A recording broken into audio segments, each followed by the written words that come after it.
So, welcome to another episode of the You Good podcast with Rob. I am Rob Hipowitz, where we talk about mental health. And thank you very much for joining us. And today we have two great guests. Youth staff. Well, matter of fact, I'm gonna let you guys introduce yourselves and you tell them people who you are. We've already kind of done our introductions, and I'll put that in as well. But let me know the name of the company, where you guys are from, and what you do. Once again, thank you to all people who have tuned in and watched this. And to my guests, thank you very much for being on time. I greatly appreciate that. First, you're right. You're correct. So I'm gonna start off. I'm gonna introduce myself. So my name is Harold Bias. I go by the classroom LeBron, aka Mr. H. I have a master's in education, CEO of Youth Establishing Standards, a youth empowerment organization. I just recently passed my principal certification test. So Yeah. thank you very much. Yeah. That's love. You know what I mean? When you're going through the process of trying to be a principal, really a teacher as well, you got to go first through school, get your degree, but then you got to take a test. And like I said, the teacher test is a few hours, and the principal certification test, that joint a few hours as well. And it's they both tough, you know what I mean? So, I passed the principal joint recently. I got my news yesterday, which was dope. You know what I mean? Getting that joint to start my week off. Well, it was middle of the week, but it felt like it was the start of the week once I got that news. That joint put a little pep in my step, as the old heads would say. You know what I mean? So it was hard work, but I'm glad I did it, because like I said on the joint, you know what I mean? I was always in that principal office back in the day. It's funny how God prepare you for things. You know what I'm saying? Who knew? You know what I mean? It's gonna be another young boy saying that same thing when they walk in your office. Yes, yeah. Once again, man, congratulations, man. That's a blessing, bro. I'm happy for you. Appreciate that. Man. I love to see good things for good people, man. Yeah, without a doubt. Yeah. And my name is Clyde, not Mr. H, not Mr. Clyde, not Mr. Nothing. I mean, I'm the COO of Youth Establishing Standards Foundation Incorporated. I am the yang to Mr. H's yin. We've been best friends since first grade. Brothers since second grade. after we were just walking friends for the first year. And I have lived a few different lives and been able to figure out the youth and how they work from experience, from raising these motherfuckers, man. And so I've always dedicated my life to service. I was brought up in the church, in the Christian church, and one of the biggest tenets that I learned and that stuck with me and that have continued to stick with me and kind of guides the way that I move in general, is that we're called to be servant leaders. So it's, for some people, it's kind of like oxymoronic to be a servant and a leader at the same time. But when you think about it, the best leaders are the ones that are out there to serve. The best leaders are the ones that are more concerned about others than self. The best leaders are those who can see somebody else's issue, somebody else's pain, somebody else's downfalls, and figure out a way that they can help. So being a servant leader is really important to me, and that's why we hooked up with Youth Establishing Standards. Shout out to Mom, aka Harry's mom, who had the vision, and we just walking out the vision. Yeah, she was the first CEO back in the day. You know what I mean? She held the whole hood down. You know what I mean? And she kind of instilled in me and everybody else, really, the power of investing in the youth. Because, my house was the kind of house that it was a safe haven. You could always knock up, slide through. She gonna feed you. You know what I mean? She gonna treat you like you her own. So that's something that we all learned early on. with service of others, and that's one of our principles. That's one of the pillars that our company and our mission stands on. Empowering the youngins, man. You know what I mean? Yeah, that's dope, man. That's dope. Definitely. I definitely appreciate it. Seeing the message from you guys and reaching out. And as soon as I read it, I was like, oh yeah, I got to link up with these brothers. And then we had our first initial call. And I was like, man, I'm talking to like two of my homeboys right there real quick. It was just like bang, like off the bat. I was like, oh yeah, this is an easy fix. We definitely gonna link up. Even that day, you was like, yo, don't say too much because we ain't recording nothing. Yeah, we almost did the whole pod in our little communication conversation. It was crazy. For sure, man, for sure. So definitely, man. I appreciate you guys coming on here, and just I appreciate what you do for the youth, man, because I see I'm on Instagram all the time, just seeing what you guys are doing, and you're posting every day and dropping jewels and doing stuff for the community, and becoming principals, and doing all you're doing it, man. You're doing it. So I appreciate it, man. Thanks for having us, Rob. No problem. Thanks for having us here. We appreciate it. I got a question though. Like, what's your last name? This nigga just hit me with the okie doke. Like, whoa. I thought he said Rabinowitz or something. Your last name Brown, right? Hey, cuz that's a right? Y'all definitely one of my homeboys. That's the first question I get often. My last name is the part that you want to piece in at the beginning, but now that's done. The fuck is your last name? My last name is Hippowitz, man. It's HippleWitz, Hippowitz, bro. And you not a dentist. Right.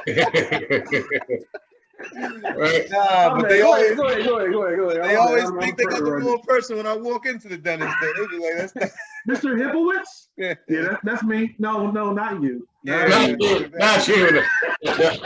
Hippowitz. Yeah. I said Hippowitz. I know y'all don't read too well, but I said Hippowitz. Not Hakeem, Hippowitz. Yeah. So I've been that's been I probably didn't really like get a grasp on my last name till I probably was in like second grade. So it's a lot to spell, that's all. You know what I mean? I'm glad my joint easy money, bang. Yeah. Bias, you know what I'm saying? Obviously that wasn't, what my people came over with on a boat, but in some type of way, somebody attached themselves to us, or we attached ourselves to them, and here we you are. ain't never lie. Shit, we all in that same boat. Wasn't no Stanfords over in Africa, you know what I'm saying? So we all in this joint together, you know what I'm saying? Yeah, no doubt. Yeah. All black folks. I know like a little bit of the history of my last name. You know what I mean? Like I've kind of done some research, and then from family stories and all of that. But as I started doing research, I was like, these jokers ain't too. Like this shit crazy. Like, yeah, because you always do people always do like what's that? When you do like your ancestry.com. Yeah. So we always go back to obviously where we came from. You think what I'm saying? So we always go back into Africa or whatever happens to be. But I just did like a last name research. And as I started to find, I was like, yo, these dudes was not, they was like crazy, all types of crazy stuff. So as I started doing more research, I was like, damn, son, like this is the last name that we picked for us out of all the people, out of all the European names we could have, we chose these. All the Jones, we chose this one. we could have been Blackman. You know what I mean? And it's crazy because I even looked up, Europeans are different from us. So they have like a family crest. Right. Like all that type of stuff that they would put on jackets and stuff when they go to private. Like they got a whole lot of shit. Like if I went over there and was like, yo, one of y'all, they'd be looking at me like, yo, what the fuck, Like, no, you're not. Yeah, exactly. So yeah, me and my brother have like looked at. Yeah, so we did research on it. My father's originally from Guyana, my mother from Puerto Rico. So I'm like, well, how we all north, we all mixed up. You know what I'm saying? Yeah. So a melting pot for sure. Say that again. I said we a melting pot for sure. You know what I mean? Yeah, without a doubt. Yeah, without a doubt. Yeah. Without a doubt. So, that's where my last name comes from. Not funny, but me and my pop, that's my man or whatever. But we bumped heads a lot when I was younger. And I probably dove in a little bit in some of the stuff on some of the episodes or whatever that I did. So much so that I was like, when I get older, I'm changing my name to my mother maiden name or whatever, which is Diaz. I was like, yeah, I'll just be, I'm like half Puerto Rican anyway. I might as well just go ahead and just be a full Puerto Rican. Be a full poppy. Yeah, yeah. I was like, yo, I'm gonna change my name, move to East New York or North Philly, and I'm gonna just be popping. So I'm just You went to Philly with Hipowitz and they sent you to Baltimore. Yeah, word. Yeah. Kick me So straight out. We know you're a cop. Let's go ahead, man. It was like, yo, all the Jews live in Cherry Hill, man. So we already know you from Jersey. We just you can't get in the Black Israelites with no damn Hipowitz, man. They ain't with it. Nah. But I've thankfully I've never had a job. I've never had a issue getting jobs. And once I get in there, it's like, ah, shit, you already here, so we might as well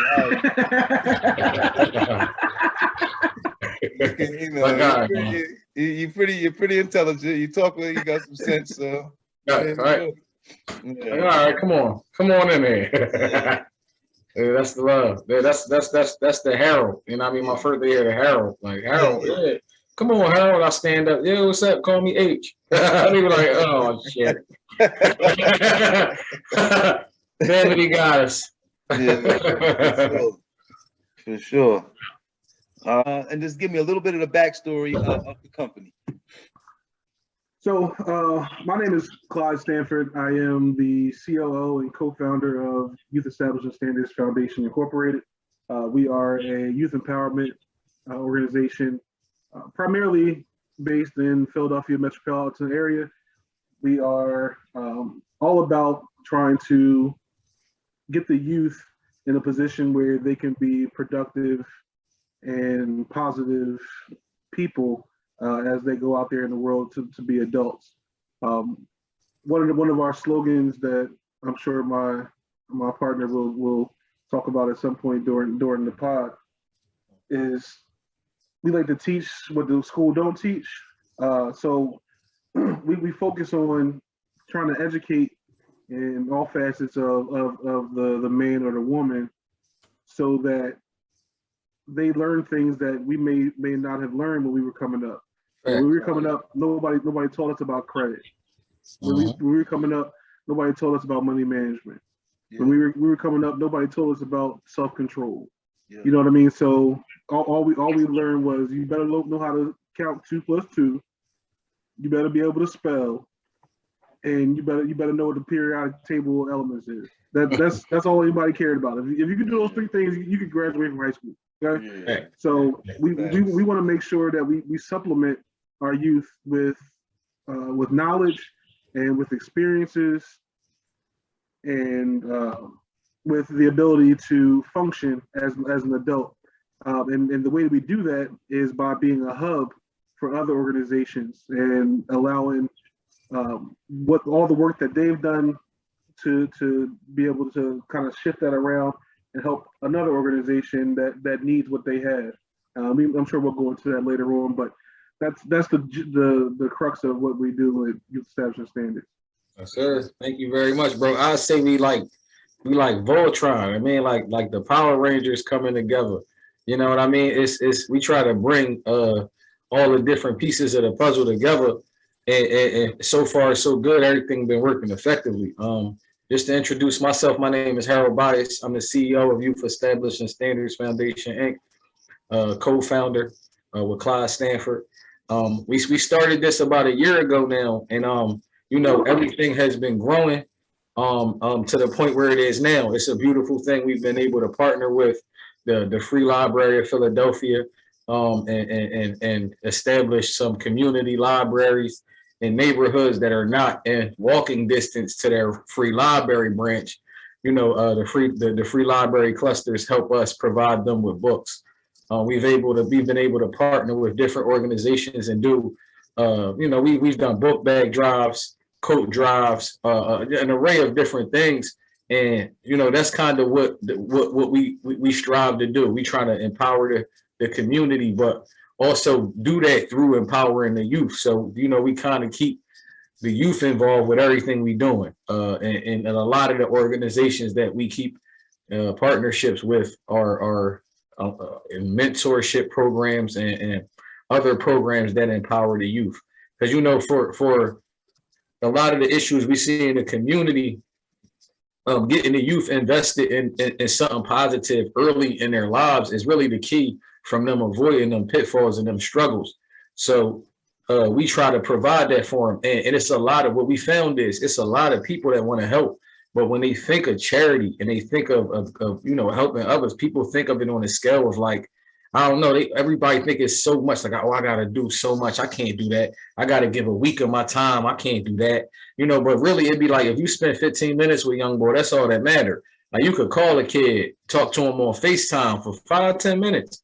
And that's all that matter. And like, as a parent, that because you had those 5-minute conversations with your children that are impactful, but a lot of these kids don't have parents. So like if they had a mentor or any person that could come in and help, and what we do is we just provide that type of knowledge to people like, yo, if you donate $20, a cup of coffee, whatever it may be, we going to catch this sale at Macy's and turn that into a coat for a little kid. Like you just donated a coat instead of buying it whatever you bought from Wawa. Like, you know what I mean? Like, and people like, damn, I could do that.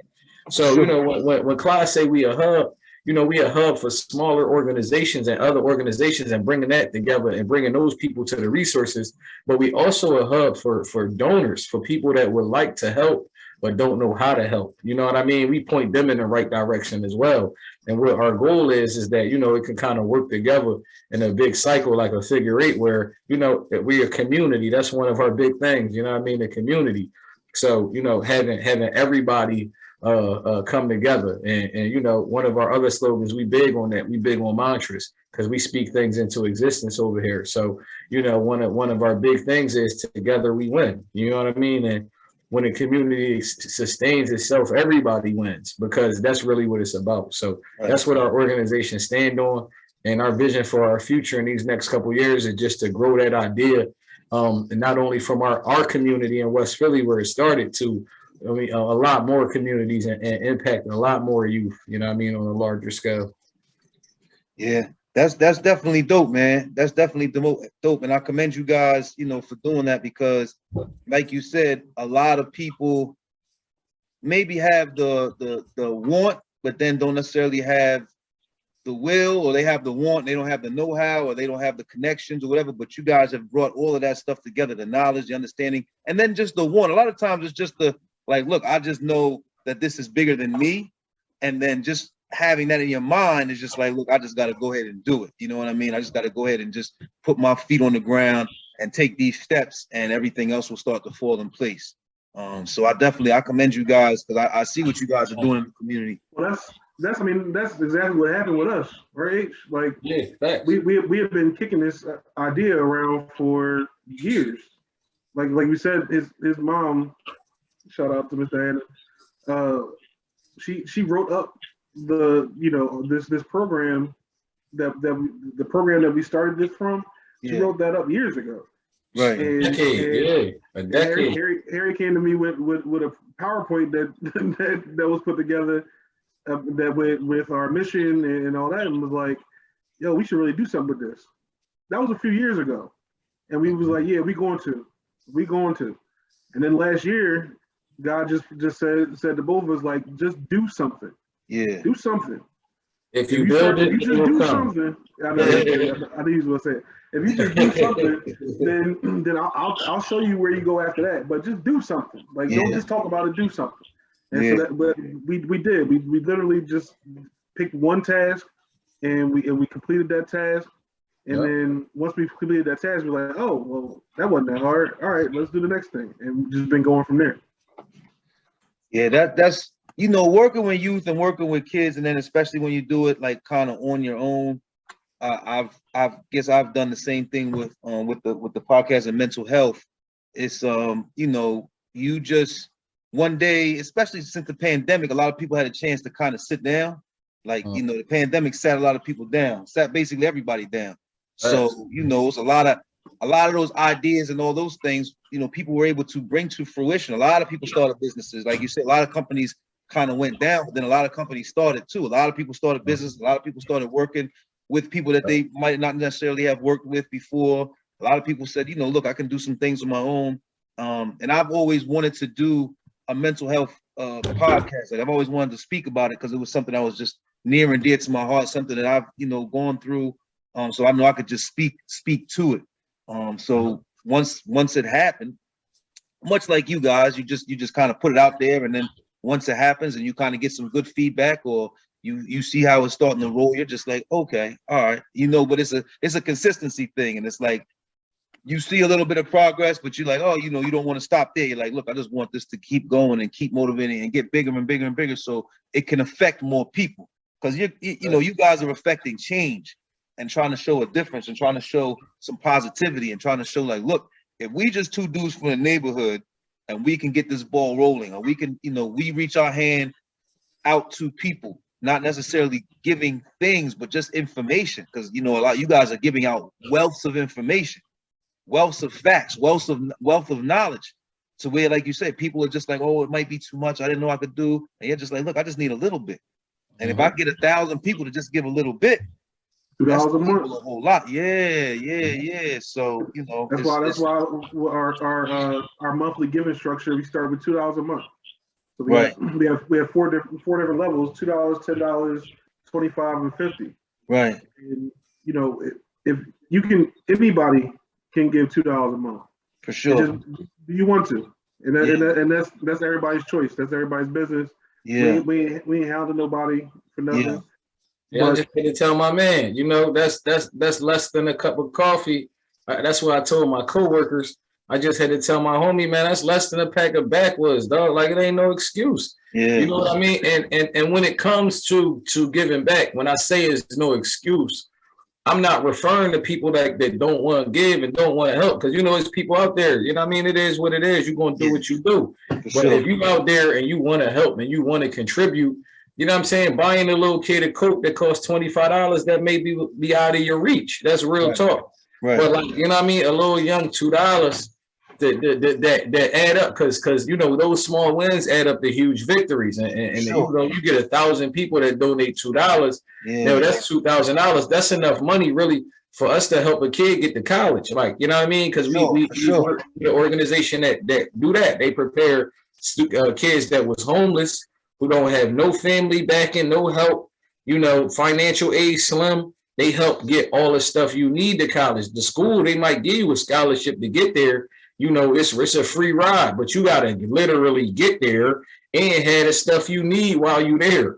Yeah, so, you know, So it's just situations like that where those small donations add up to a huge program or a huge initiative that can get started, you know. And we've just seen that situation happen with our book bag drive. Our book bag drive, you know, it's people from our high school hitting me up because they saw it on Facebook, like, yo, I got 2 or 3 book bags. I was out shopping with my kids. I had to help. You know what I mean? Like things like that. And they would have never been able to help any time other because they ain't know how. But like you said, just providing them with the information on the know-how, that's really the key that we found, that people like, yo, man, I've been wanting to help, man. Thanks for this information, but it's not readily available. It's a shame that information is not like on one of these YouTube or TikTok channels, you know what I mean? And like where people could see it every day, like want to give, want to help the click here. Like it's a shame that it's not like that, but that's just the way it is. It's crazy what they promote. We're gonna make it like that. Mm-hmm. What'd you say, Clyde? I said that's okay because we're gonna make it like that. Thanks, bro. Yeah. I mean, definitely. I definitely understand that, because I thought about that before too. Like, why, especially now in these times and trying times when people are going through so much, like I said, that little bit of information can mean a difference for a whole lot of people. Because even though, like I mentioned, you know, a lot of people were on the upswing and starting businesses and things of that nature, it was a lot of people that lost their jobs because of COVID. A lot of people, like you said, that their companies didn't make it. A lot of people that got sick. A lot of people God bless the dead. A lot of people that passed from COVID. So, you know, we gained a lot, we lost a lot. So COVID was definitely an eye opener to people. It just was so much, man. Because you know, if you was like a person that's a thinker, which I know that you guys are, somebody that's just kind of in their head like I am, and just from having conversations with you guys, I know you guys are, and you sit back and you take those seconds and you sit back when you're by yourself and you just sit back and you're like, damn, man, like yo, a lot went on like in these last 2 or 3 years, man. Like a lot went on, and I'm blessed, and I thank God that I'm here, and I thank God that I'm able to kind of just have moved and kind of maneuvered through this, because for this time before COVID, it was almost like only the strong survive. Like I know that's something we kind of grew up listening to, but it was like kind of like only the strong survive. You know what I'm saying? Yeah, and that really. was like not just strong physically, but a lot of it was like strong mentally, because COVID, with it, when you being inside and you get to be inside your head all day because you're not going to work, and then it was like I don't get people didn't realize, even though we have all these technology and all this stuff like we're doing right now, people don't realize how much the human touch is important. Like, and we couldn't do that. You see what I'm saying? So if you was an introvert and you was somebody else by yourself, you didn't realize like, yo, I'm an introvert, but I still need to be like with somebody. I still need to be able to go out, and you couldn't do any of that stuff. You scared to just go pick up supplies at Target or Walmart or whatever. Because you're like, yo, if I go and touch the button, to scan out, I'm gonna mess around and catch something. So, people was like going crazy over this stuff. Listen, you need human interaction to know whether you're an introvert or an extrovert. Thank you. An introvert that don't talk to nobody is just a hermit. Yeah, for real. Yeah, the pandemic was deep. I just was talking to my nephews about this the other day. Like, yo, y'all gotta shake the pandemic off. And they couldn't grasp it at first. But I'm like, no, like the pandemic kind of had us in like a sleep mode. Like, you know what I mean? You know how the computer go to sleep, it's still on, but it's sleep. Everybody got lulled to sleep by exactly what you was just talking about, where people was in the house, you in the house so long, you in your head so long, you ain't realize you ain't moving 3 days. You ain't even practicing good hygiene now. You know what I mean? And then now that we slightly back in the world and now everything back to normal or close to normal as it's going to get for the moment, we see people that still stuck like, damn, I don't want to put dress pants back on. You know what I mean? Like the kids, like, man, I got to go to school early in the morning. Like I got to get up at 6 o'clock now. I just was being able to roll out of bed at 8:30 and just put my laptop on next to my face. And I was in class. Like I got to actually walk to class. Oh man, it's cold outside. So I'm like, yo, you got to shake it off, because like that was a once in a lifetime thing. Like even though the pandemic part of the medical part is still going on, people still getting sick. That shit is still on and popping. Yeah. But the in the house, not having to leave out and getting free money from the government part, that shit is over. Like that part, and people can't move past that. Like people really is like thinking it's another stimulus coming down the line. Yeah. It's like, nah, folks, it's a world war coming down the line. Y'all better get your shit together. But like nobody really thinking that. It's a lot of people that still stuck around. And I was telling my nephews, like, yo, bro, you 17. The war coming and say it 6 to 8 months, it's gonna be some shit, because this just is what it is. We as adults know if you keep walking past somebody bumping them every day, eventually y'all gonna fight. So it's just like, you know what I'm saying? Like it's coming. We know, all the adults know, but we all like, man, I got a bad foot and my back hurt. They ain't drafted me. I told my nephews yesterday, I said, bro, what you think y'all gonna be home for? What you think all y'all failing out of school? I said, they gonna have thousands upon thousands of dudes they can just draft, and y'all gonna have to come. Y'all ain't even gonna have jobs. Y'all ain't gonna be, none of the rules back in the day was you had to be in college or your mother's only son and whatever the case may be. It's gonna be so many dudes that's getting drafted to fight a war over in Ukraine or wherever, and they ain't even gonna realize it. Like they kind of got lulled to sleep and they never woke up. And the other part of that is, if you do wake up, kind of how me and Clive be talking, how we move it. When you start to move, a lot of things out here is for the taking, because so many people are still asleep. So many people are still stuck in that pandemic pause, and they haven't got back moving yet. They ain't pressed play yet. So, you know what I mean? That's one of the biggest things, like mental health wise. I feel like it's a lot of people still stuck in a pandemic. You know, I talked to my cousin, he's still depressed, like he's stuck in a pandemic. I'm like, cuz, why you ain't call me? Why you ain't just come up to the house, pour up some Crown? We would have talked about it. I would have hugged you. We would have cried, and you could have went home feeling better. He like, damn, you right. I forgot. I'm like, yeah, you don't got to stay in the house and cry all night. Like, but really, it's a lot of people that's doing that. It's a lot of people that they go to work now on the surface. But like underneath of that, they still in the pandemic pause. Underneath of that, they ain't talking to nobody. They ain't hugging nobody. They ain't really being genuine with nobody. They smiling at work and they going home hella depressed. So like, you know, people got to shake the pandemic off and get back to touching people, get back to hugging people, get back to just vibing out with your friends. Because I know from the past month since Clyde been back up here, it's nothing better than catching a game with your homie. You know what I'm saying? And just chilling, no mask on, watching the game, not thinking about none of that, no nothing that's on CNN. We ain't thinking about no topics on no news. We talking about James Harden. It's nothing better than, and that hits your reset button. That allows you to refresh and get some positive energy in to replace that negativity. So that's my biggest advice, and the biggest thing I wanted to say to the people is, man, hit that fucking play button and come up out that pandemic pause and stop expecting another stimulus because it ain't coming. And go out here and get the best job available, nigga. It's okay. You was wearing Gucci's last year because they was giving you free money. Go ahead to UPS. And this might take 3 checks to get the Gucci's, but at least you're gonna have money. Like you're gonna have a way out here and get up off that pandemic pause, because far too many of our people is stuck on that jump, man. And it's like, unfortunately, the hood teaches us to be cool with the struggle. You know, we got a mutual friend where it's like we all gotta set boundaries with him, because it's like, bro. You know what I mean? I know you cool because you from the projects and you cool with whatever, roaches and rats. You cool with that. You can make do with anything that come your way. But it's like, nah, that ain't for me. I ain't sleeping on the floor. That ain't for me. Like, I want better. I got higher expectations. Right. And high expectations is the key to, at least for yourself. You know, you can always have high expectations for yourself, no matter what situation you in. It was slaves out here like Frederick Douglass who ended up like, yo, I'm going to be the fucking most photographed man of the 19th century more than Abe Lincoln. You know what I mean? They just had high expectations. He had shit, literally was a slave and had high expectations for himself. And that's really what motivated him to end up being, you know, photographed more than Abe Lincoln. Like, you know what I mean? So that just go to show you, when you have high expectations for yourself, that's the key. So if you stuck in a pandemic pause, get some expectations, get some goals, get something you want to do out here.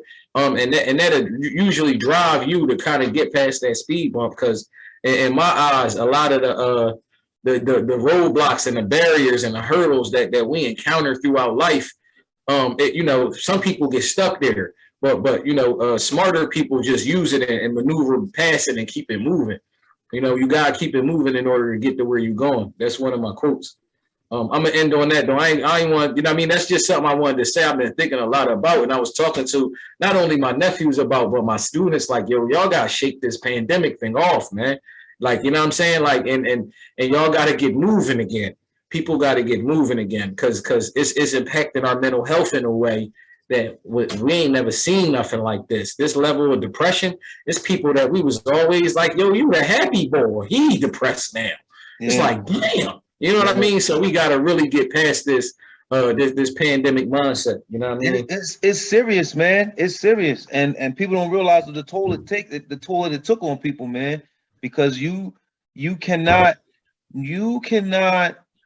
shake. I've dealt with depression before, so I know it from personal experience. It's not, you know, once you in it, it's like nothing that you ever been in before, because it's like everything moving around you, but you're not moving at the same speed of it. You know what I'm saying? Like stuff whizzing by you, man. It's almost like time has slowed down, and then everything is like the biggest thing in the world. Like, you know, like I told people, started before, I would hoop with my, you know, a couple of my friends or whatever. I'll go and miss a layup, I'd fall out on the ground like the world just ended. They like, yo, get back on defense, yo. What is you doing? What's wrong with you, cuz? I'm like, yo, I just missed the layup. Cause they like, hey, we don't care about nothing. You just miss a defensive possession. That's what you miss. Yeah, so but when you going through it, it's not like you walking around with a hoodie on and say, yo, I'm depressed. You know what I'm saying? Like nobody's doing that. Nobody, like I mentioned in one of my other episodes in the podcast, nobody talking about, if you on Instagram or whatever, I mean, we got businesses that that support for the people, but most people's on there like, yo, I'm doing this, I'm over here, I'm in Dubai, I'm in Miami, whatever. Nobody's like, yo, I just came from the therapist, what's cracking? You know what I'm saying? Nobody's saying that. You think what I'm saying? Now they might take a picture on their way back for the therapist, but like, yo, I just came from the mall lying or whatever, you know what I'm saying?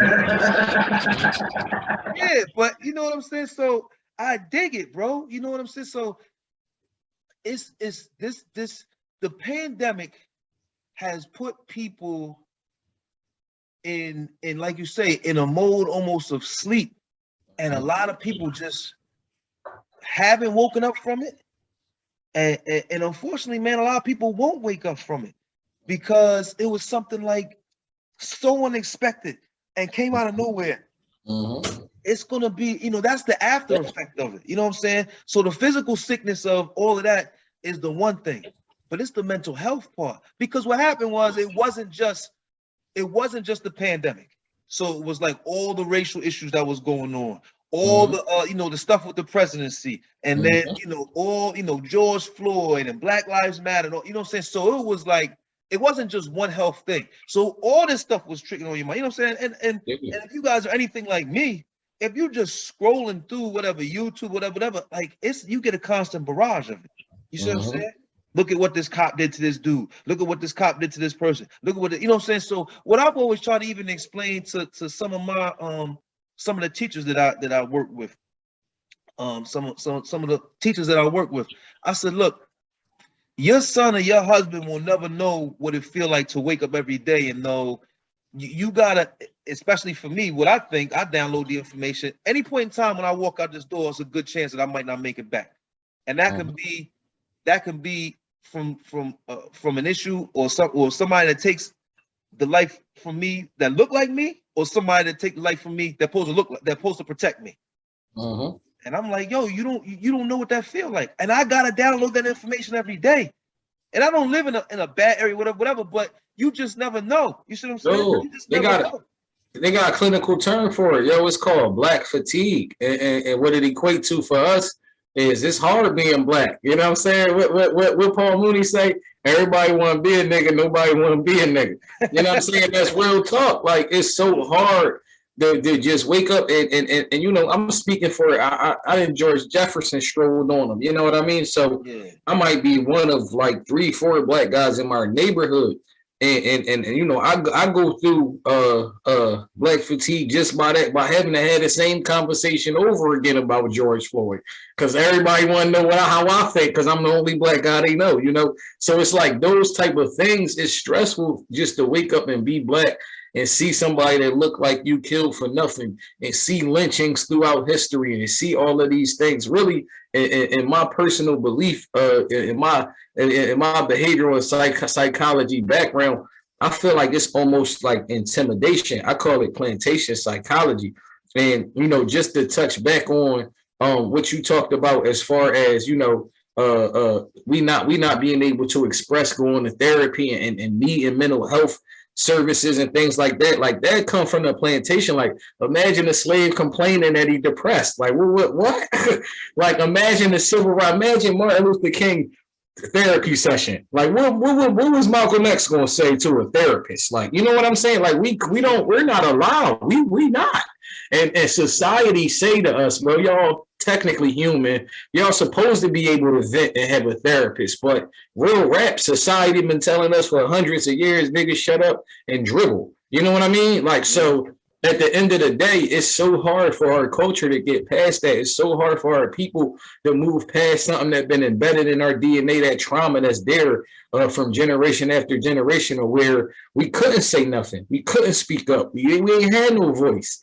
So now that we've reached the point that we have a voice, I'd equate it to, I look at slavery and things like that, like I talked to you about before. Like, I look at slavery kind of how, like, they domesticate foxes and domesticate dogs. It was generational, so I equated to that. And it's to me is, you got a dog that you get, and it could be a stray dog that's wilding out, but it's it's a young dog. By the time you treat him, you train him, you do whatever to him for 20 years, 30 years, you can leave the gate open. He ain't leaving. He ain't going nowhere. Even if you leave the gate open, he gonna come back every day, because that's the only thing he know. And he hungry. He don't even remember how to hunt no more. He don't even remember how to be his true self and what he used to be and with the line he came from. That's forever changed. So, when we look at therapy and being able to vent and get that off your chest, that's one of the best things to do about that pain. You got to get it out. You got to get it off you. That's why we cry at funerals and things, because we got to get it out in an energy way. It's energy. It's all energy. We got to get it. And they say energy don't die. It just changes forms. Right. So we got to change it. We got to get it out of us. But if you hold on to that and you bottle that up, man, it create high blood pressure and hypertension. Like, it manifests itself in some way. So way. I feel like, it goes back. Well, it's both. The pork chop come from Massa too. It all go back to that slavery plantation thing. What's crazy about that, and we talked about this the other day. I don't know how we got on the topic, but we ended up talking about this the other day. Just to touch back on the "it's hard to be black" situation, like the unconscious blackness that we have to deal with, the unconscious, discomfort that we have, that literally we don't even realize is hurting us. We have to deal with that every day. Like you said, you have to download that. You might not make it back in the door every day. But we gotta every day when we go out into the world, we know that everybody else is everybody that's not black is looking at us and waiting to see what we do. Like that's why we entertainers, and they want to be entertainers and athletes and all that, because it's a performance. Like whether you're acting the way you're supposed to act in a corporate job, or you acting the way you're supposed to act with your family and your parents, and you know how to act. Like we were that was ingrained in us. You know how to act. Why are you acting like that? Like the entire world is a stage for us, and it from in my opinion, those who the more Anglo-Saxon of the folks, like they're the audience just watching us and seeing what we're going to do next. Like I almost feel like our people were the first reality TV, like, and that's why they put our sisters out there now looking crazy, fighting each other and doing all that stuff, because that's what they used to. Like, all right, so we can just distill the bad stuff into an hour of television, and we can just see that. We don't got to see the successful black people. We don't got to see the people that's out there like us trying to help the community. Like we can just put like a whole bunch of black people with a bunch of money and a whole bunch of dinner dates and see what happens. Like that's entertainment, and so it's like we have to deal with that history every day. We gotta deal with blackface in the past every day. Like all of that stuff is heaped on top of us from birth. Like we're taught it, and they tell us about it. It's because you gotta know your history so you don't repeat it. But the fucked up thing is, you look around and realize that everybody else is repeating this shit. Yeah. So it's like, what the fuck am I supposed to do? Like, you know what I mean? Like it's funny. Like the entire black experience is laid upon every black person from the time they're a baby until they're an adult.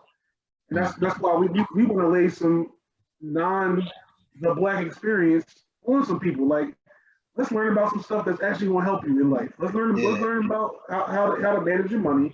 Let's learn about how to help others. Let's learn about how to apply to college.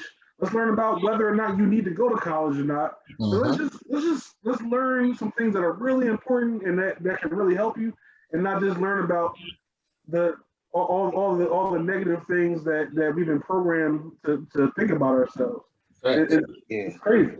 So in what you're saying, man, because I'm forever like I like to soak up a lot of information. Like I guess I got that from my father. Used to make me watch the news all the time with him. So I'd be like Tom Brokaw, and I remember watching all that ABC News at night. You know what I'm saying? So, and it was crazy because the stuff I remember, and I don't know why, like it was crazy, man. So I remember, dang, what was his name? The stuff I remember is like crazy stuff. So I remember when, who was it, Little Nick, whoever. This is. I know you're probably gonna be like, why the hell do you remember that? But out of all the things I remember, stuff that happened in Philly, I remember when the mob boss got killed in Philly. You see what I'm saying? I don't know why, bro. You see what I'm saying? But I was just like, and for me in my mind, I was just like, oh, it's about to be crazy because I'm like, and I was little when that happened. You see what I'm saying? But I was just like, oh, it's about to be a war outside because I knew that ain't right.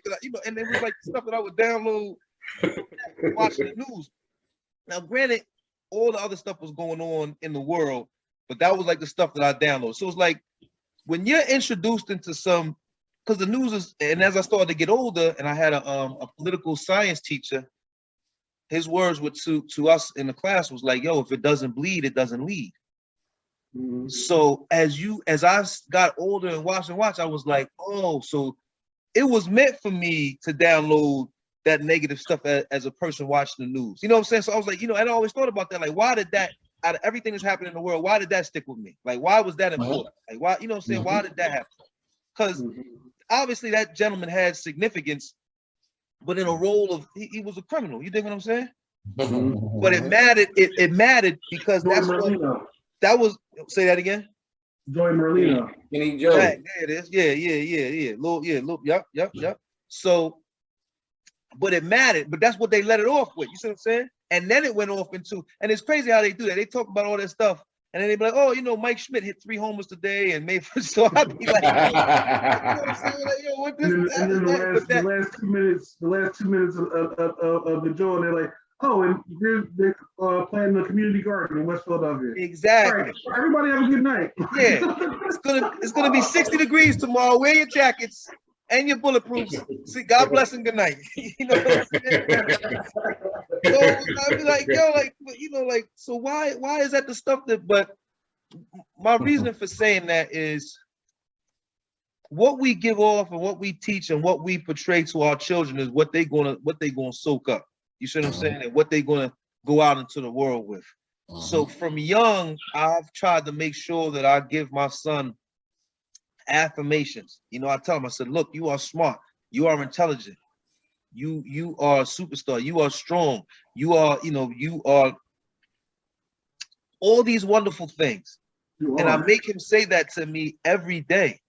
I ask him, well, who are you? And he runs down a list of things to me, and I'm like, that's right, that's who you are. And I tell my son, I said, look, man, you beautiful, man. I love you, man. You know what I'm saying? Because what happens is, people try to put, oh, you can't tell your son this or whatever. But I need him to know that. Because at the end of the day, I might be one of the only people in life to ever tell my son that. To ever tell him that. You see what I'm saying? Because he might think that like that's only for women, and that's and yes, we've taken that, but I want him to know as a person. It ain't about like how he look or whatever. It's just, yo, you just beautiful to me as a person, like as a life form, as being my son. Exactly. And I mean, I can never recall ever hearing that from anybody in my family. You think what I'm saying? So I'm trying to, how we talk about breaking generational curses and all that stuff. Sometimes it don't be the big stuff. It don't be like, oh, money or poverty or whatever. Sometimes it be the little stuff because that little stuff equates to the big stuff. Some of people may have never been in poverty or may have never been, if they would have just maybe heard that once or twice in their life. Like, yo, I'm beautiful. I can be somebody. We always go for the big, yo, you can be president or you can fly to the moon. Like, no. you can just be who you are and still go off. If you want to be an artist and you want to draw, then I'm gonna run with that. You see what I'm saying? Because I believe that your art is beautiful. To somebody, it might not necessarily be to that person across the street, but somebody that live in another country or somebody that live in another block might look at that and be like, yo, I want to buy it. Or I want to, you see what I'm saying? Show me how you did that. So we always kind of tear down what is not regular to us. You know what I'm saying? That's not cool. Or that's not, whatever. But to our kids or to the people that we raising, it's important. So I try to be mindful of that. You know what I mean? And I try to be mindful of that. And I'm working on my own stuff with my kids and all that stuff with my older son, my daughter, and all that. You know what I'm saying? So, and everything that they do as young people, even when we older, I don't understand. You dig what I'm saying? So, for me, it still be kind of foreign. I'm just like looking at it crazy or whatever. But I still, I try not to be like, yo, and I used to be like that with the music. Man, I'm not listening to nobody with Lil in front of their name. My little baby, little. Not even Weezy. You might be the only one. You see what I'm saying? But then as I started to kind of be like, he's like, yo, my son, like, listen to this. Even my barber older than me. He like, nah, be like, he sat me down. The old man. Real quick. Yeah, he's like, yo, you can't work with kids and not be in tune with what they listening to, bro. You know what I'm saying? So he an older cat, but he an OG, like, for real. Shout out to my man Wayne. All love. I need to cut Wayne with problem. And he been cutting my hair for about almost 20 years, bro. Almost 20 years. That's my brother, man. That's my brother. That's a lifelong relationship right there. Yeah. That's I got a question for y'all though. Yes, sir. I want to go back to the pandemic pause. I like the alliteration. I want to go back to the pandemic pause and talk about it from the youth perspective, though. So before the pandemic, it was a running joke, and it was kind of true, but it was kind of a running joke. Like this generation, like they don't go outside, right? Yeah. They all they do is play video games. They on their phones because they got technology and et cetera, et cetera. They all got 3 devices, all that. And so before the pandemic, like that was a running joke. Like they don't never go outside. Like, you know what I mean? Teen pregnancy down because they don't go outside. Like they just don't go outside. Yeah. Whereas we had to be made to come back in the house, right? Right. So how do you think this pandemic pause has affected them? Because it's entrenched them even deeper into the inside and even deeper into the technology and the apps and these fake interpersonal relationships that don't actually exist in the ether. Like they're just made up online friendships and relationships that never, like when we back in the day we had pen pals and stuff like that, and yeah. I mean, and when email came around, if you email somebody in another state, that's cool. But like they'll have full relationships online that never come to fruition. Like they never actually meet this person in person. And like I wonder how do you think that plays with their mind, where reality is kind of virtual. So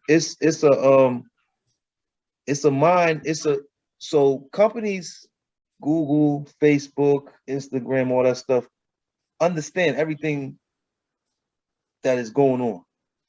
And that's why you start to see a lot of that artificial intelligence stuff.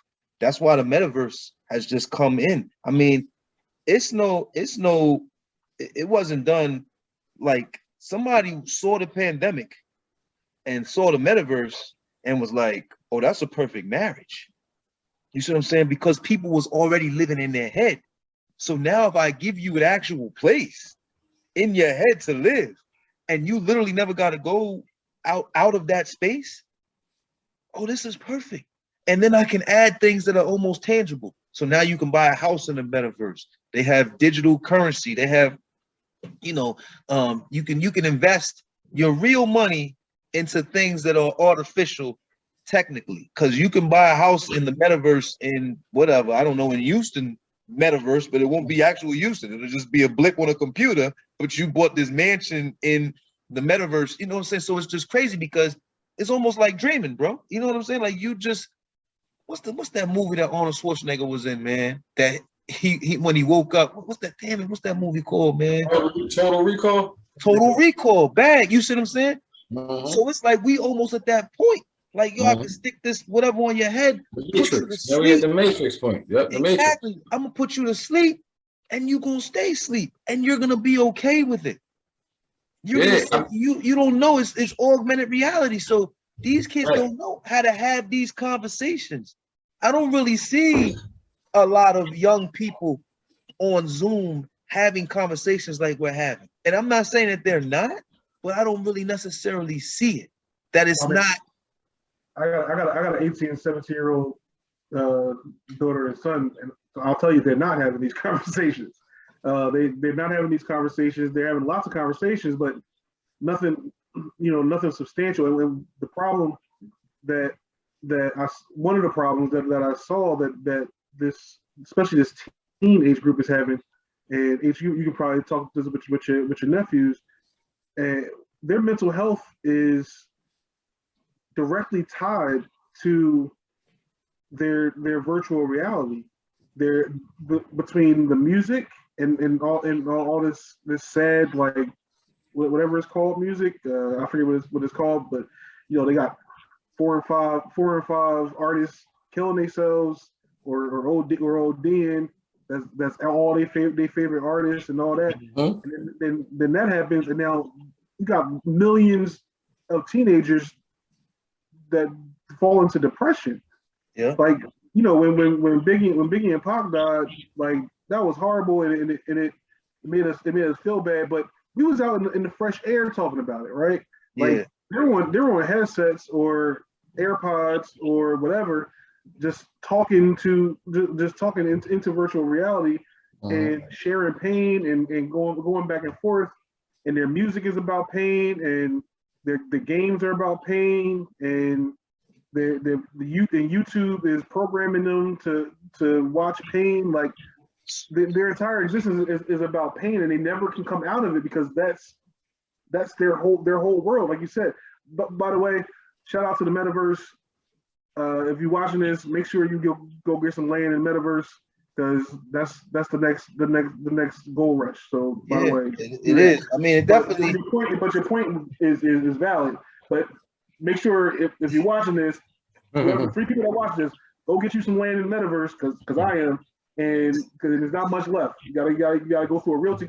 There's realty companies. I like H know, because in our group chat I be talking about it all the time. I'm trying to pull my people along. Like, yo, we should put some money together and get some land in the metaverse, because as soon as some big company needs to buy it, just like in the hood, like when they go to gentrify it, we can make a lot of money.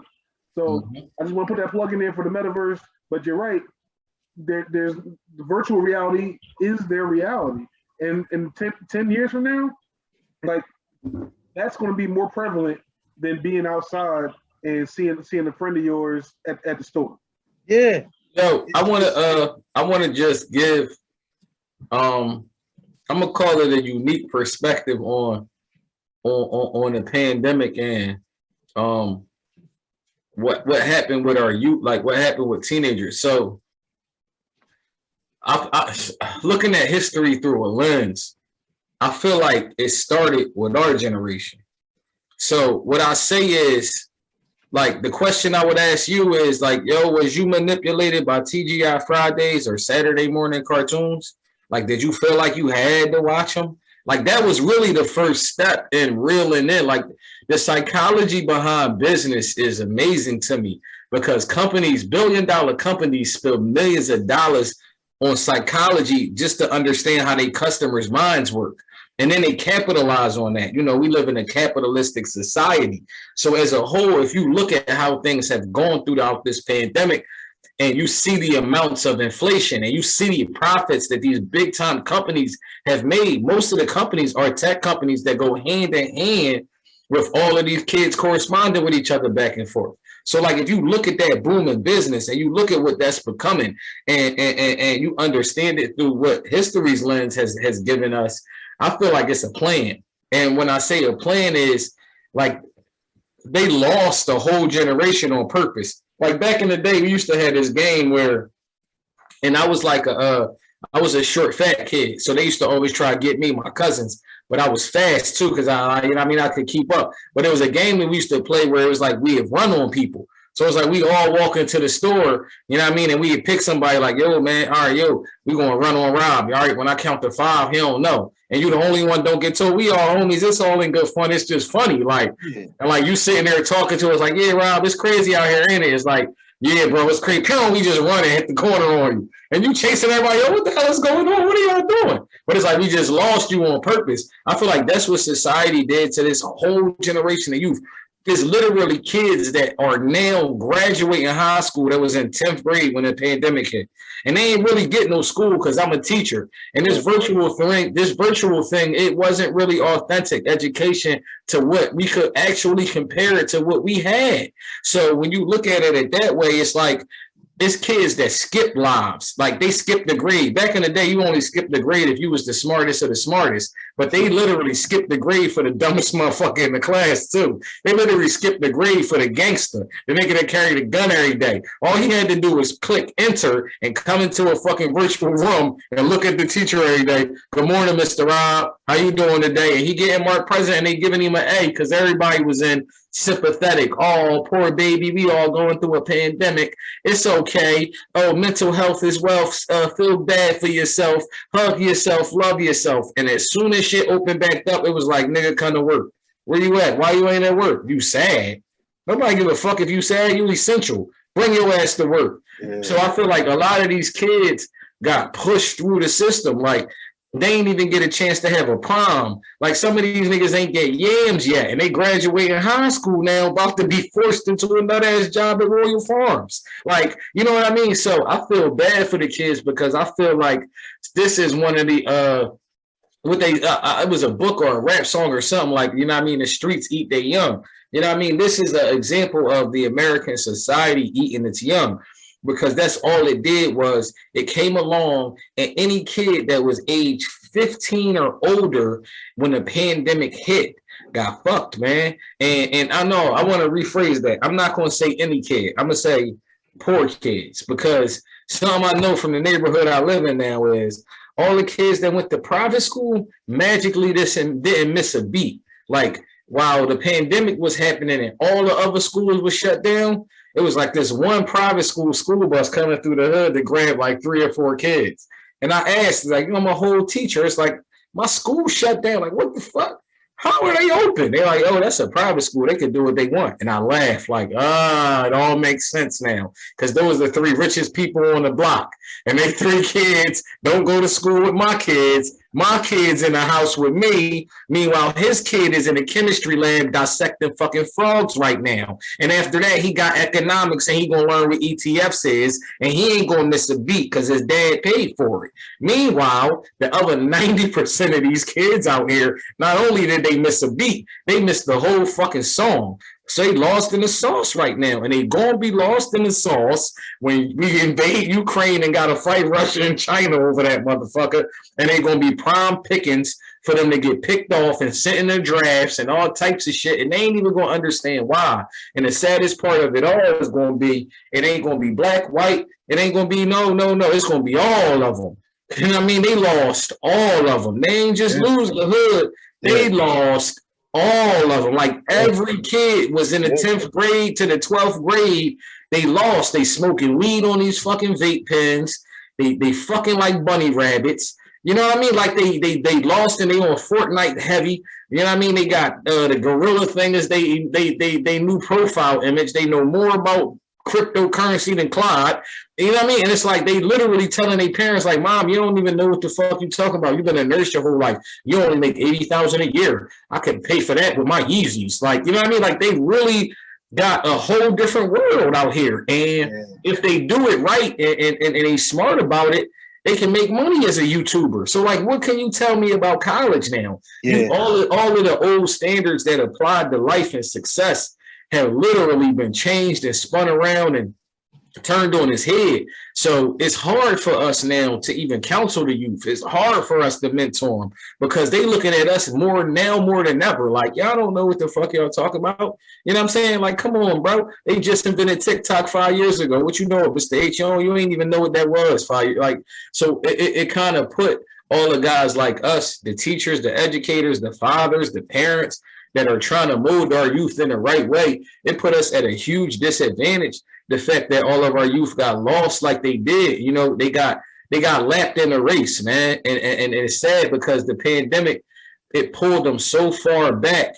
And a lot of them, like I said, they got put in pause. It's like a slingshot. They got put in pause right here. A few of them got piled and shot off, catapulted in whatever direction they was going to go in. But the majority of the kids is stuck in pause and they lost. It's like, they thinking like 10th graders and they like 12. Yo, bro, you're 12th grade now. You need to start planning for college and the SATs. And they head, they still 10th graders because when they last walked out the school, they was 10th graders. Like, and it's like society, and we all like, no, you shake it off. It's 12th grade now. You got to do this. They like, what?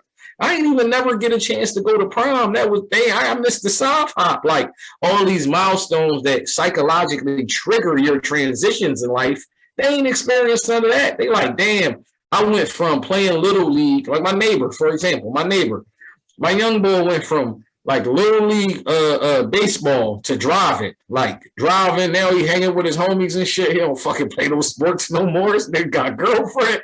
Like over the pandemic, like he went from like before the pandemic, he's outside, like taking batting practice outside and shit. Like, yo, man, I'm trying to make fucking AAU team this year. I'm like, all right, bet. So the pandemic go by, like I seen Mary once in a blue moon now, because I'm in a house too for fucking 6 weeks at a time.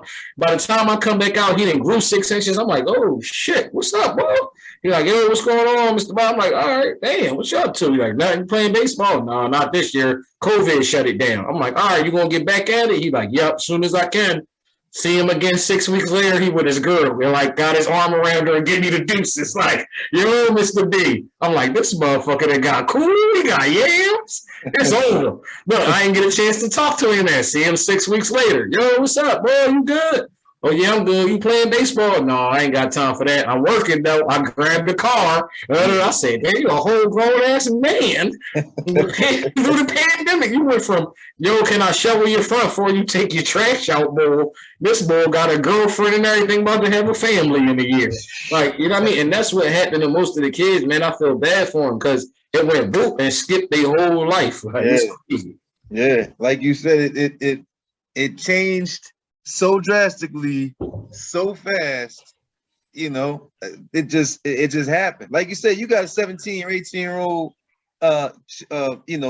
son and daughter, or two daughters. I'm not sure what the son and daughter. So you got to figure when the pandemic hit, they was what, 14, 15? They're literally the age group that he's talking about. Because my daughter was 2020 when everything shut down, she was finishing her sophomore year.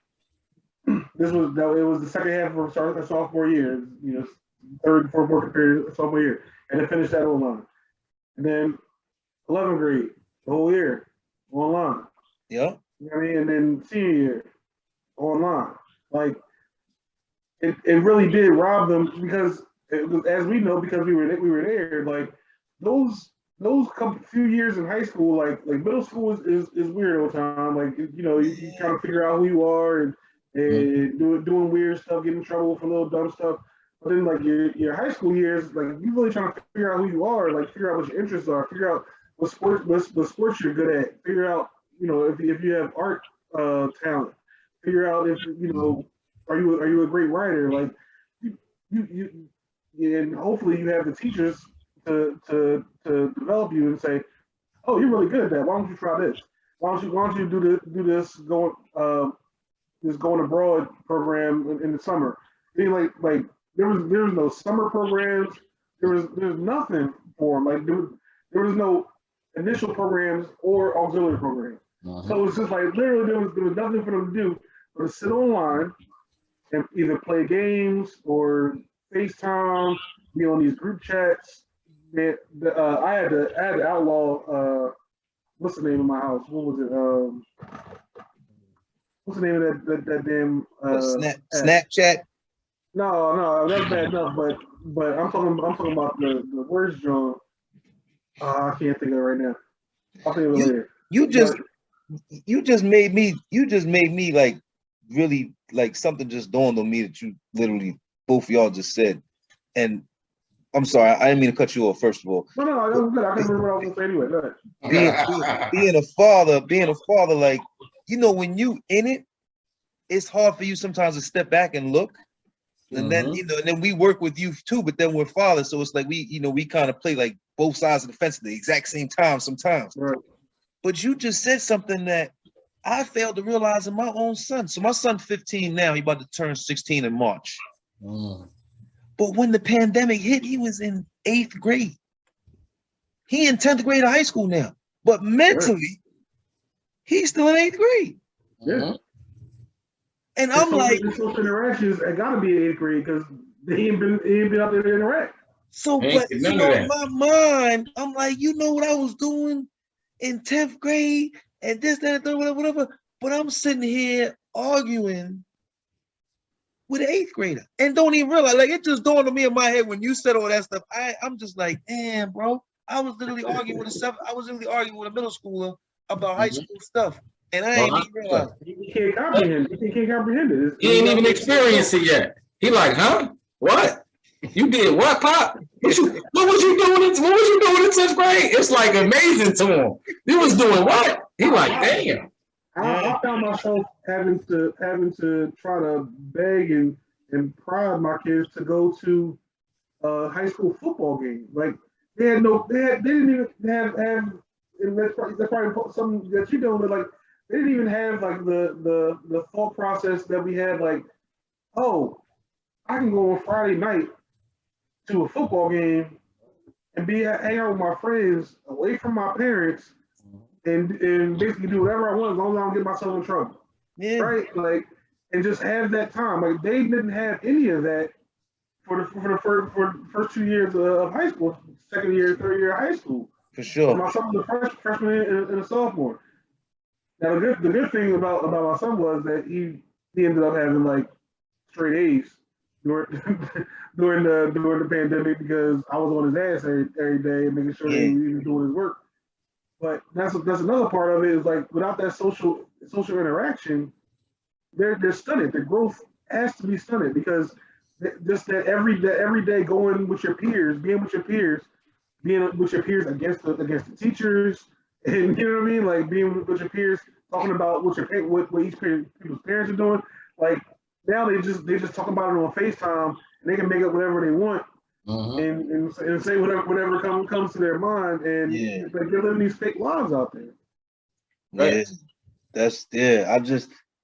just, and I don't understand why it just dawned on me, but it literally just did. Like I was just like, yo, wow, like that's facts. But that's the great thing I like about having these conversations because you know, different people's points of views and different people's ways of looking at things. And it'd be something simple. Like that wasn't like a math thing that you just, you know what I'm saying, had to have some equation about. It was just like, no, this is what it was. And like I said, just me being in it, I never took the time that you obviously took to just take a step back and be like, yo, this is what the reality is. This is what the reality is. You really still mentally up here, you really still stuck at this particular point in your life. And you say it, and I might even said it to other kids, but when it's my kid, I ain't processing. You know, I don't know what happened. The worst part about it is that there's nothing you can do to supplement that though. Like there's nothing us as parents can do. No activities, no movies we can make them watch to learn how to have social interaction. Right. You know, with their peers and know how to get over awkward situations. How to talk to the opposite sex. How not to talk to the opposite sex. what the limits are in public, and what you're allowed to do, what you're not allowed to do, what'll get you in trouble, what don't. I mean, it's all trial and error. That's what growing up is about, is trial and error, Yeah. and they're missing a lot of that. Yo, not only are they missing that trial and error part, right? The pendulum swing for them is the internet telling them to do goofy shit. So like it's some shit and I mean, it's on the thumbnail. Some goofy shit. Yeah, so look, it's some shit that people would never say to you in person.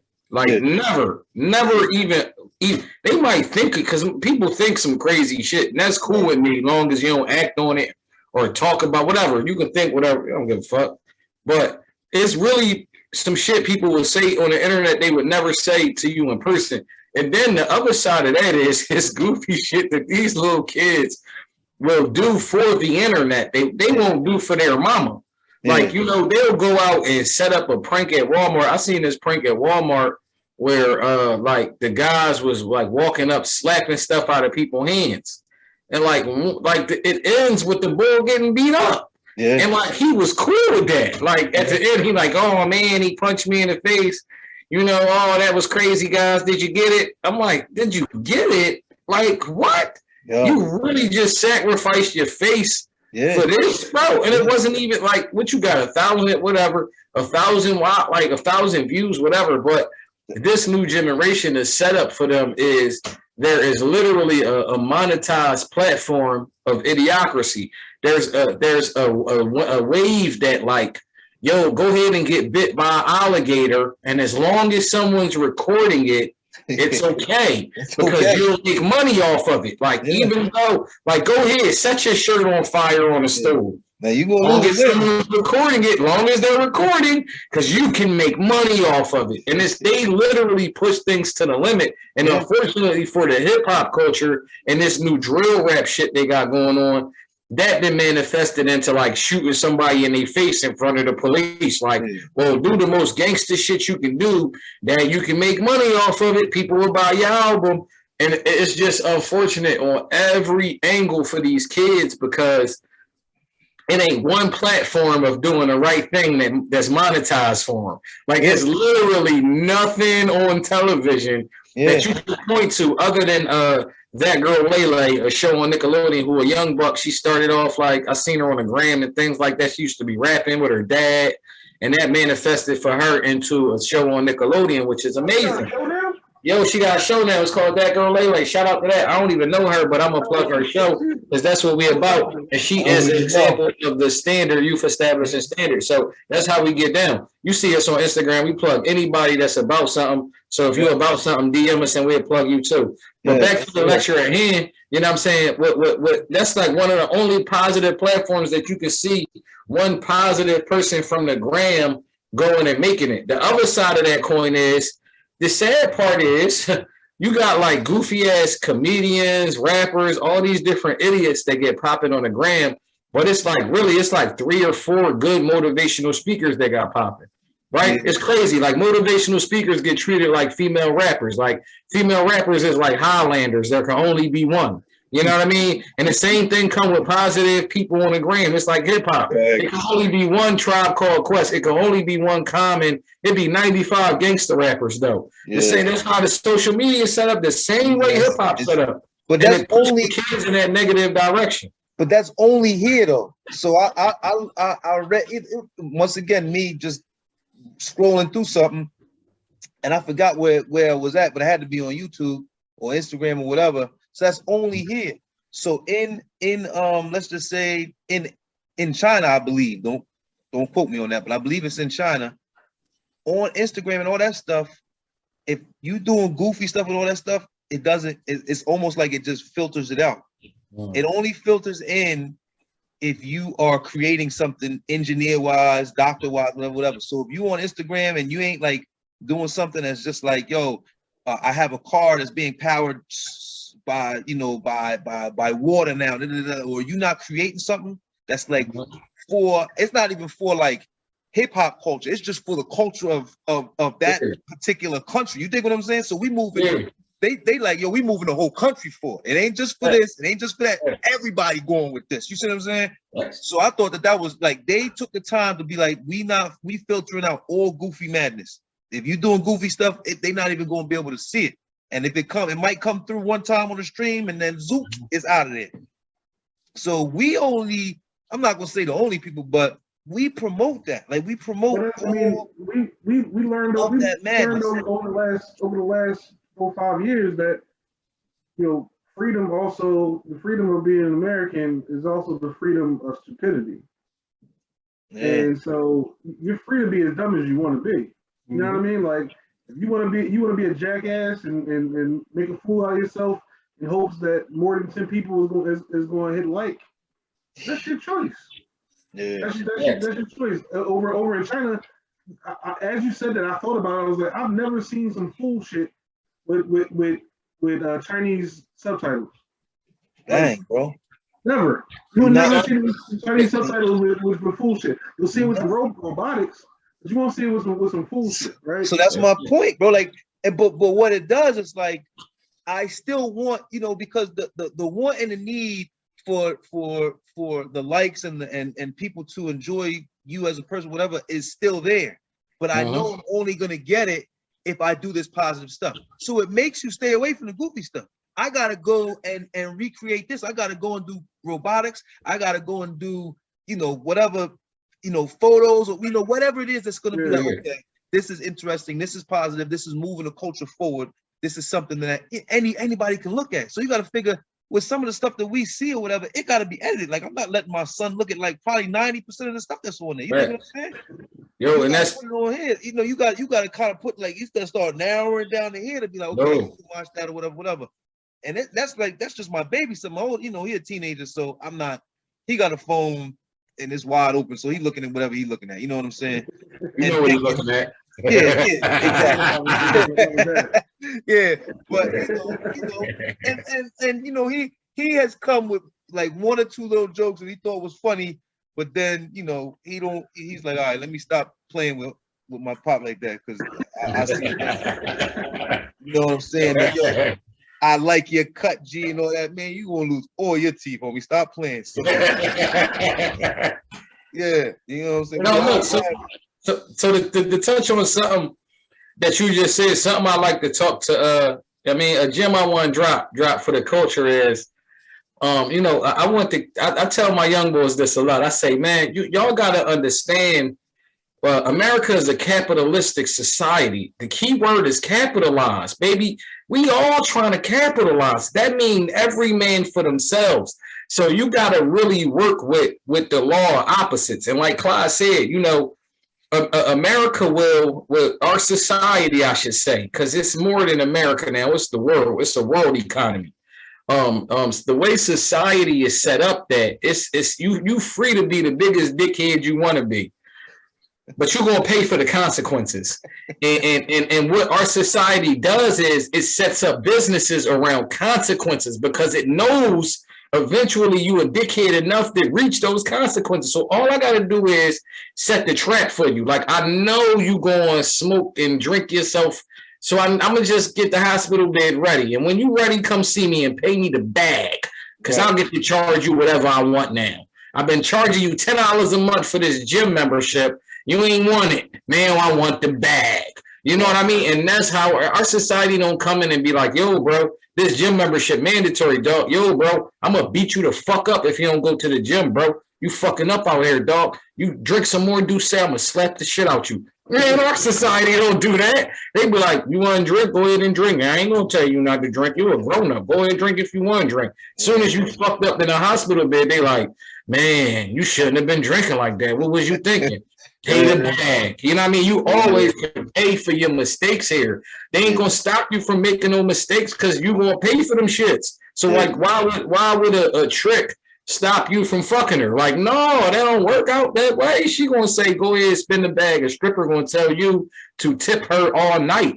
Yeah. So I'll be telling my young boys, y'all gotta understand that even though this society say everything free, it come with a cost, and that cost is paid later. You know what I mean? It's paid at the end of the road, and it's paid in the actions that you've put into life. You know, you kind of get what you get what you put in.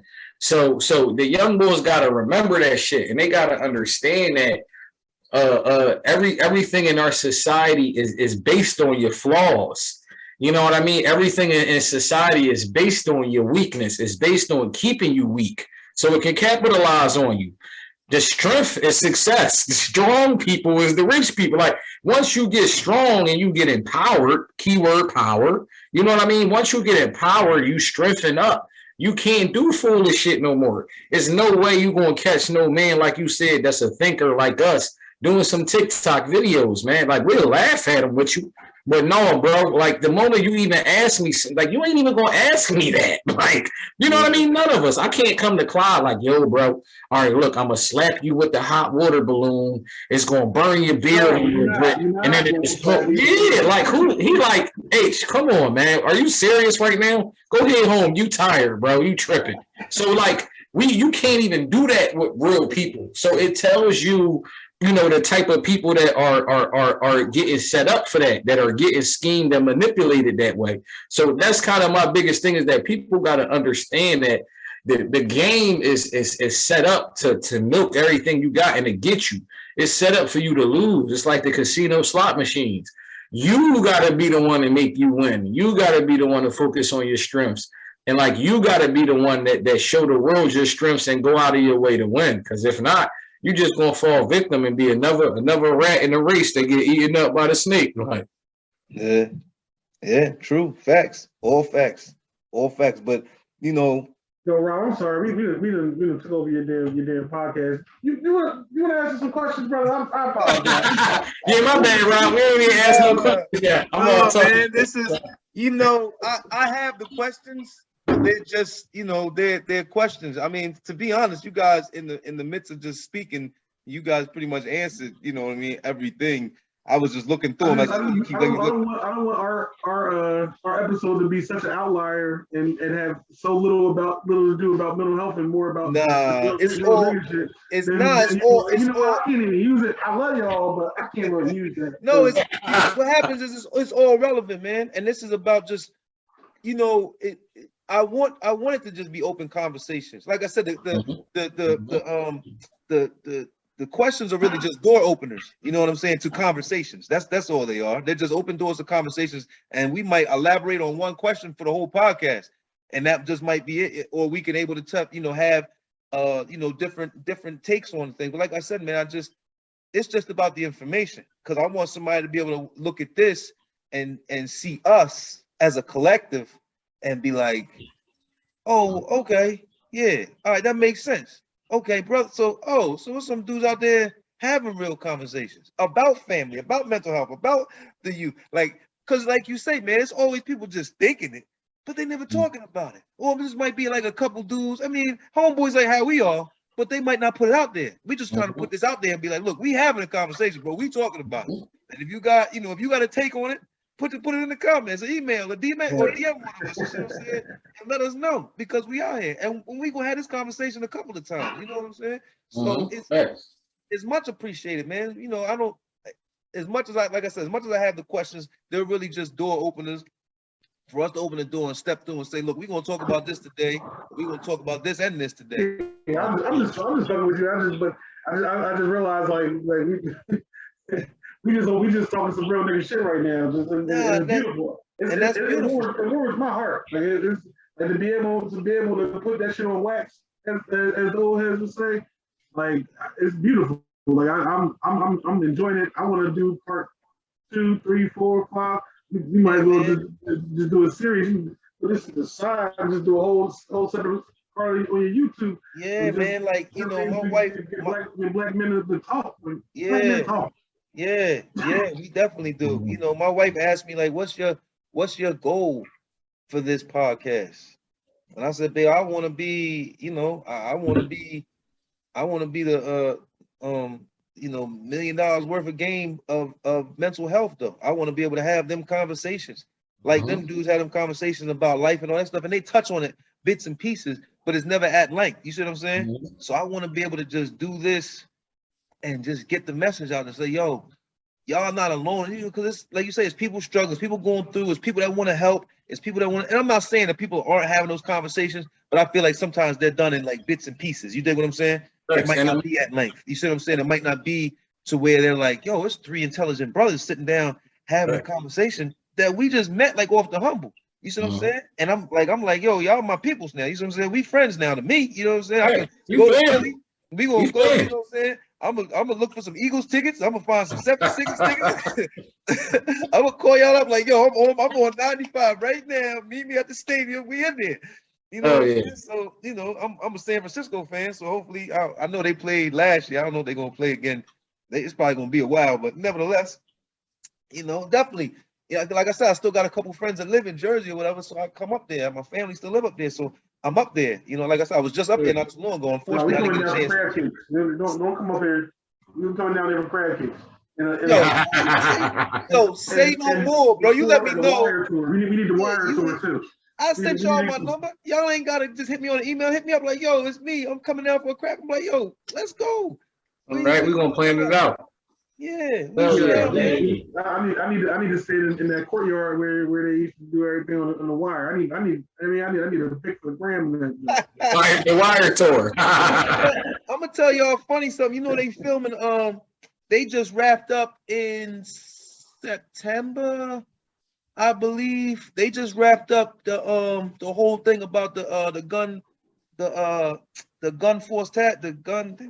gun trace task force. About all the dudes that was down here, yeah, and the brother that the cop that lost his life. So Jamie Hector plays him.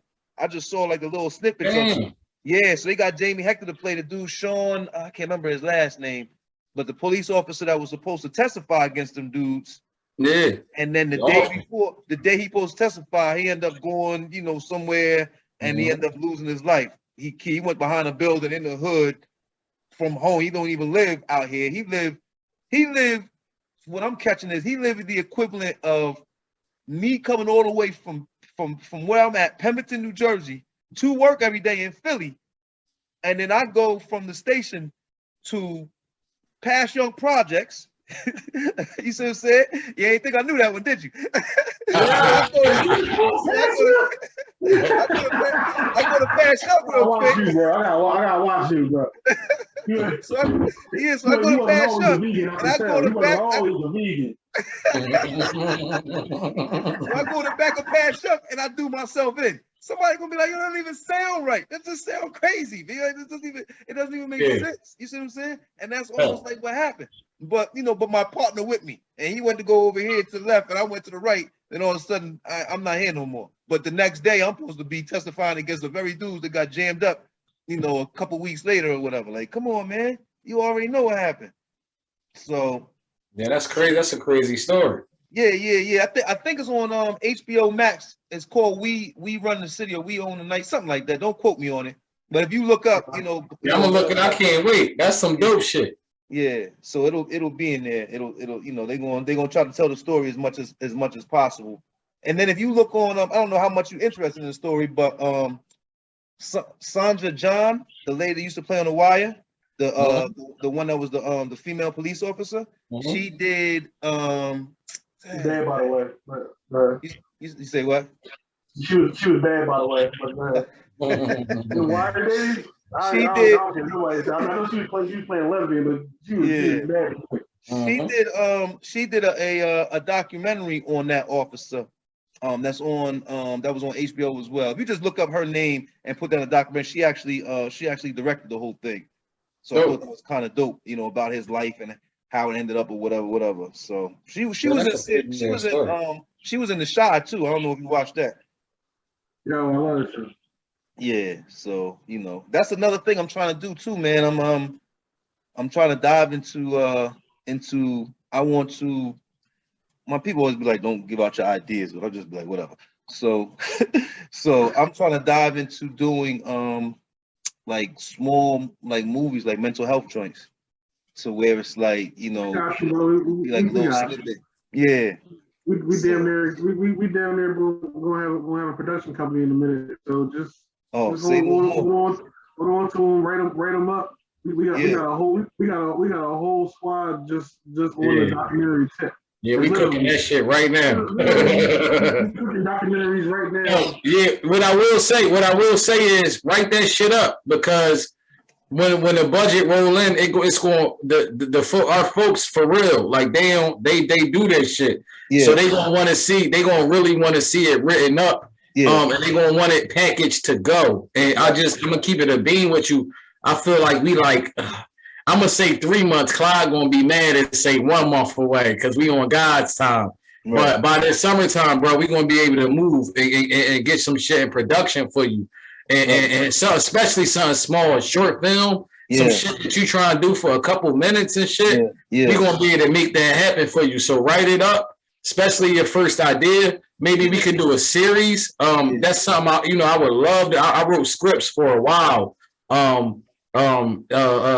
People told you not to give out game. I didn't give out $1 million worth of game 10 times over. That's why I learned to keep it for myself now. But if you want to collab on some shit, we can do a couple mental health PSAs. We can base it on Black fathers, and that whole thing I was talking about with the plantation psychology. We could dive deep with that. So I know you already have your ideas.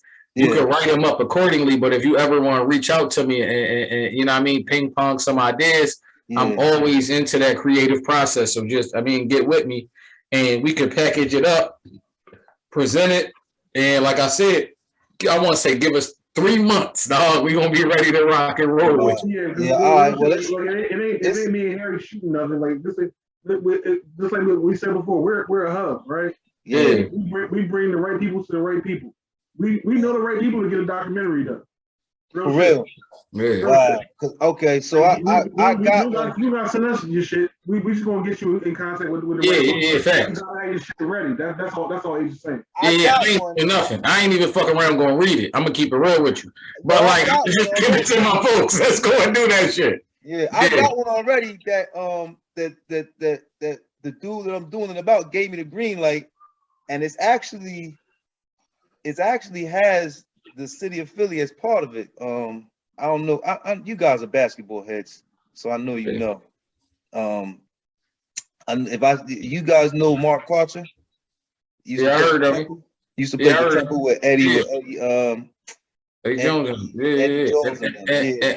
That was I'm trying to think. I think that's my man Keith Peoples, matter of fact. My man from Logan and shit. Go ahead and tell your story, but I think that's my man. I went to college with Peoples. So I just was, because I'm a basketball head, and I always see those movies like or them 30 for 30s. That's what gave me the idea. Like, whatever happened to so and so. You see what I'm saying? You're like, yo, I do remember cuz when he used to play for XYZ, whatever. So I wanted to do something like that about him, and that's my man, like one of my best friends. That's his cousin. You see what I'm saying? So I had it all. I got it all. Like I jotted that joint down probably in 2016. So I've been like, it's been in my mind for a minute. And I just around debut in 2023. Like, how did that? Yeah, I just saw him the other day because I talked to his cousin. He was like, yo, I'm gonna get with my cousin, whatever. But now we kind of do the same business because he has a PRP as well, a psychiatric rehabilitation program, and his cousin plays ball for Marquette. So we would go to the Marquette games, and I seen him. And I was like, Mark, what's up, man? Whatever. This is the idea that I have about you. He was like, yo, when you ready, just come holler at me. So once I got the okay, because it's about him, from him, I was like, all right, bet green light. You know what I'm saying? Yeah, you good to go. So look, flesh it out. Do this what I want you to do with it. I know you can get the his side of the story and the piece, like the interview side of the documentary you would want. But add a little to it as far as like some B-roll shit you would want, i.e. like, playground footage of kids playing ball, whatever that may be. And also like a few other people, because you're going to need him, and then you're going to also need like a few coaches and shit. You know what I'm saying? Are you trying executive producer shit? You don't even know. No. I just was talking to. Let him be great. No. Listen, the only reason I'm saying that is because I was talking to E Black earlier today, and he was telling me that same exact thing. So I'm literally, as a hub, just passing on information to my man. He don't got to go through the same process again when he get an idea to him and they say, "Oh, flesh it out, blah, blah, blah." I'm just telling him when you present it to him, because I'm just giving you his email. When you present it to him, make sure you flesh it out and be like, "Yo, here's a few more ideas of the different type of people I can incorporate in it." Because something they told me today that I wasn't aware of was that like, you know, the average documentary got to be like 90 minutes. So you need like an hour and a half. Now, if you want to do a short film documentary and all that, that's cool. But, you know, if you want like an in-depth joint, you want to need at least an hour or some content. And you can add fluff and other shit to it to get it to an hour and 15. But, you know, outside of the story and the main story, you need other motherfucking interviews and shit like that to add to it. So that's all. For sure. Yeah, I'm a shit. I mean, the CIAAs is down here right now. I got his number. I'm gonna holler at him tomorrow and see what he's talking about. I actually took off tomorrow and Monday, so I might be able to. Act on that, man. Just put it together. Best way you know how. Yeah. If God means for it to happen, it'll happen. Yeah, it'll happen. It's a, you know, I always try to find a way to connect the dots with everything. So, you know what I'm saying? Just I always end up finding, like, I always end up finding people like you guys in life, like just throughout. Because I probably, as you say, Clyde, I probably had about 5 different lives because I done lived in Virginia and I've been in Connecticut and you see what I'm saying? All of that. I done had, you know, all these starts and stops in my life where I'm just like, all right, I'm this person, I'm that person, someone else, you know what I mean? Not different people per se, but you know, just life, you know what I'm saying? So life for each one. There's a whole life to learn over here. There's a whole other one over here. Like So I try to always say I'm gonna connect some type of way, like everybody. Like I want to be able to connect like everybody that's had a impact on my life, and now I get to kind of like add you guys onto the list and just bring them all. Oh, that's another thing too I want to talk to y'all about.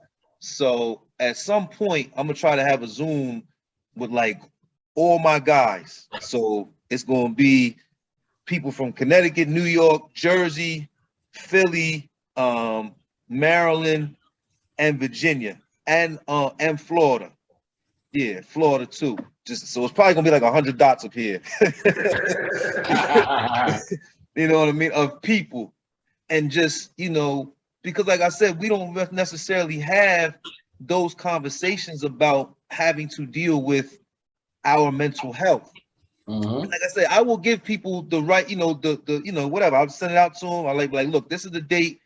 I'm gonna send the you know, the Zoom out and be like, look, you know, log on at such and such a time, and we just gonna have an open, you know, conversation about it. Because a lot of dudes I deal with here work in the human services field, and that's how I met a lot of dudes, you know, that I'm really friends with. And then, like I said, a couple of my people I just met just over time, and then friends I have in VA, and then a couple of like 1 or 2 dudes I have in Florida or whatever, and then all my, you know, people in Jersey or whatever.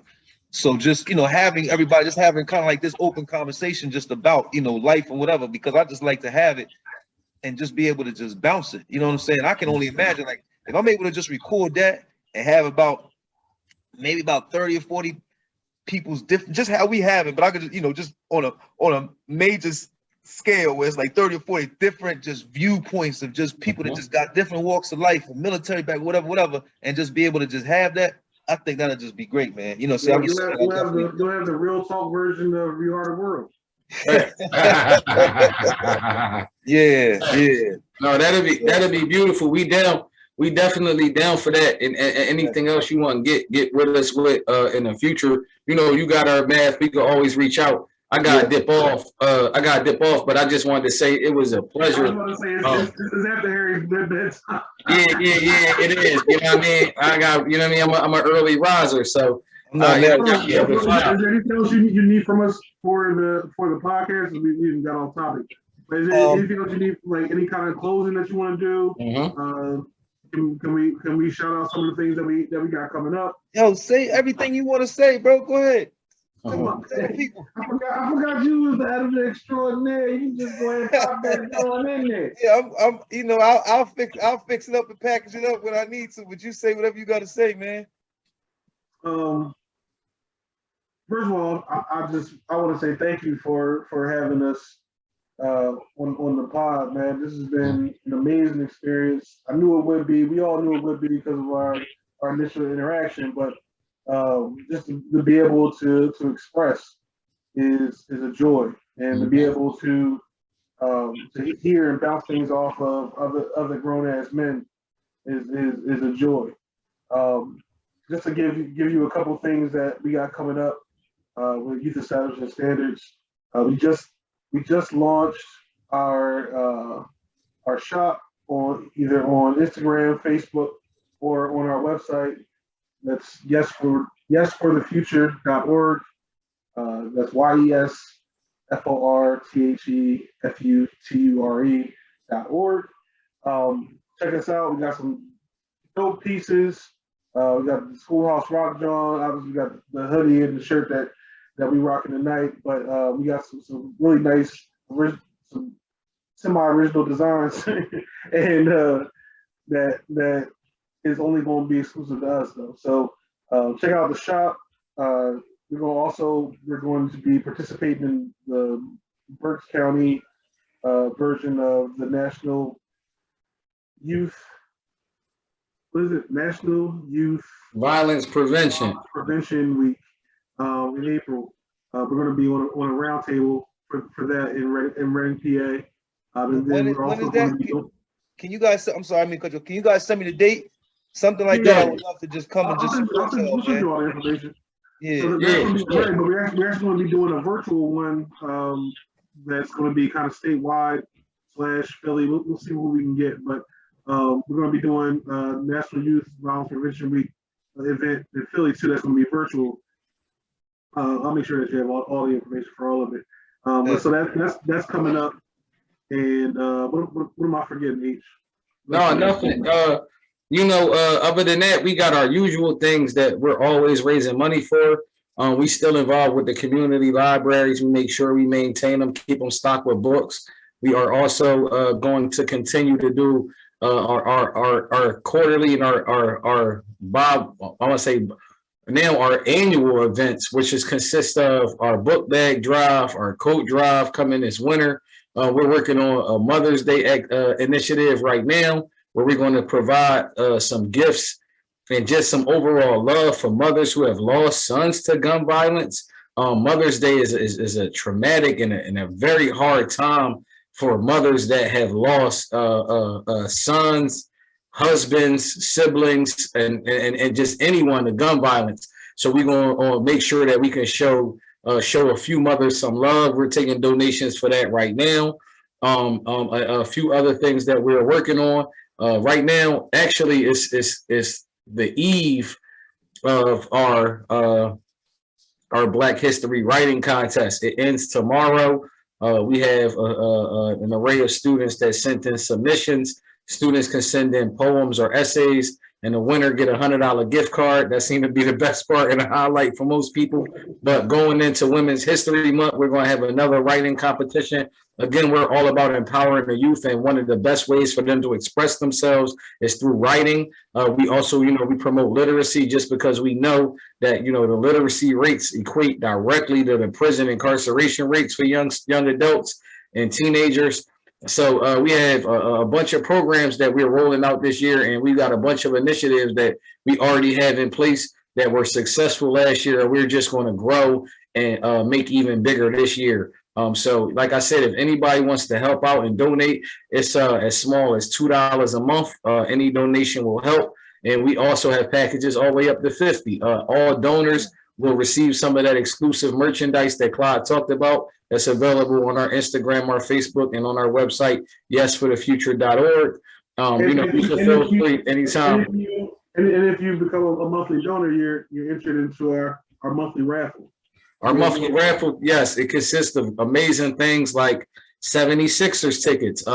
Coming up, we're going to raffle off some 76ers playoff tickets. So, if anybody want to donate, now would be a very good time to do that. So you want to cusp of that. In the past, we've raffled off things like the signed Jalen Hurts jersey.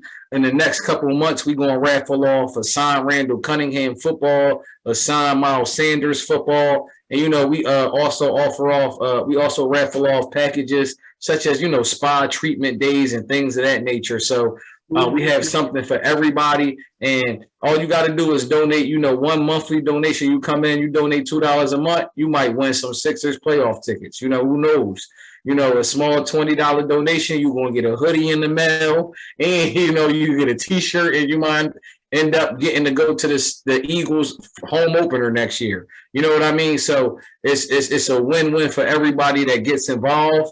And you also know that all your donations are tax deductible because we are a nonprofit of 501(c)(3). So everything that you donate comes right back to you at tax time. So it's a win-win really for everyone involved. And we encourage people to get involved because, you know, ain't nobody going to save us but us. For real. Facts. Man, thank y'all, man. Thank y'all. Thank you. We definitely going to link back up. This is definitely going to be something that we do again. If you guys know of anybody else that, you know, that you guys are collaborating with, working with, or anything like that, and they would like to be a guest on the podcast, please have them DM me, email me. You know, I'm like I said, man, I'm trying to, you know, just get as many people as possible out, you know, had the conversations, talk. You know, that's what this is all about, man. And then, like I said, I definitely will try to make my best to make my way up there to definitely, you know, link up with you guys in person and sit down and we break bread, or if y'all make it down here. Cheesesteaks and juice for the premiere episode. Yeah. Oh, I'm definitely, definitely. Yeah. Oh, matter of fact, you know what? You know what? My bad, vegan cheesesteaks. Yeah. He was like, yeah, okay, I got you. Cheesesteaks. We could go wherever. I don't eat no red meat, so I Get you a chicken cheesesteak. Yeah, all day long. Yeah. I don't even eat cheesesteaks. I'm fat enough already. I don't even know what cheesesteaks. You take me. I eat a cheesesteak. I'll be sleeping 2 days. Yeah, my daughter actually used to go to Temple, so I used to be up there. She went to Temple for about a year, a year maybe, and then she transferred back to Baltimore. Not too long before the pandemic happened. Nice. So maybe she might have been up there for like 2 years, and then she transferred back. So I was going up there like probably once a week, once every 2 weeks, something like that. So I was going back and forth to to up there real quick. Yeah, I got a quick funny story, which I know is just me being like, and my wife always laugh at this joint, and I don't know. So I'm up there, right? But you know, it's in North Philly, so it's North Philly. You know what I'm saying? Mm-hmm. Right. So I'm up there, right? But you know, it'd be like there's always people moving around and all that. So you know, my antennas are up. I'm a father, so you know my spidey senses is going crazy up there. You know what I'm saying? We moving stuff in and out of the dorm, but it's North Philly, bro. So you know, anybody that's been in North Philly knows exactly what I mean by that. Y'all know, y'all Philly, so y'all know. So you know, people moving around or whatever. So this lady come out, and she just come. I don't know, you know how Philly is. They just be coming out of anywhere, B. So she just appeared out of nowhere like that, and came and walked up on me. And I'm like, I'm sorry, God, you being disrespectful. I'm like, yo, I ain't got no money. Leave us, whatever. She like, F you, motherfucker. I'm just looking for the library. I was like, oh, I'm sorry, miss. I'm just moving my daughter and I ain't even know. I got no change, man. I got no change. I ain't even let her get a question. But you know, I was like I said, I'm already on, you know, whatever mode. I'm just like, look, I'm just trying to move her back in here. And I was just like, yo, she all bummy looking because she came from the door. I got no change. Yo, bro, I swear, yo, she just appeared out of nowhere. Being I was just, you know, it was like, you know, start getting nighttime and all that. I'm like, I wasn't in the mood. Man. It wasn't in the mood. I'm tired for moving all this stuff inside this dorm room. I wasn't trying to hear nothing at that very second. So if you watch this podcast, it was me, and I apologize. I know that was like 3 or 4 years ago, but I'm sorry. Yeah. Yo, that was a classic story. That's the perfect way to end it, Joe, right there. That classic story, man. Yeah, so I apologize. No, I got all love for Philly. I got all love for Philly. I don't want no problems. I'm good. Oh, it's all love back, bro. Thanks for having us, man. Thanks for this opportunity. And like we said, we're gonna keep this relationship growing, keep building, and sky's the limit. The rest is gonna be history from here. Yeah, man. I just like I said, man, at the end of the day, I appreciate y'all. I appreciate what y'all doing. You establishing standards. Shout out Y'all to doing James great Harden, things. man. Huh? James Harden here, this nigga. We love you, man. It's James Harden, baby. Team, man. James Harden, baby. Hey, look, I'm a Brooklyn fan, so I wasn't. Good luck. Good luck with the chump.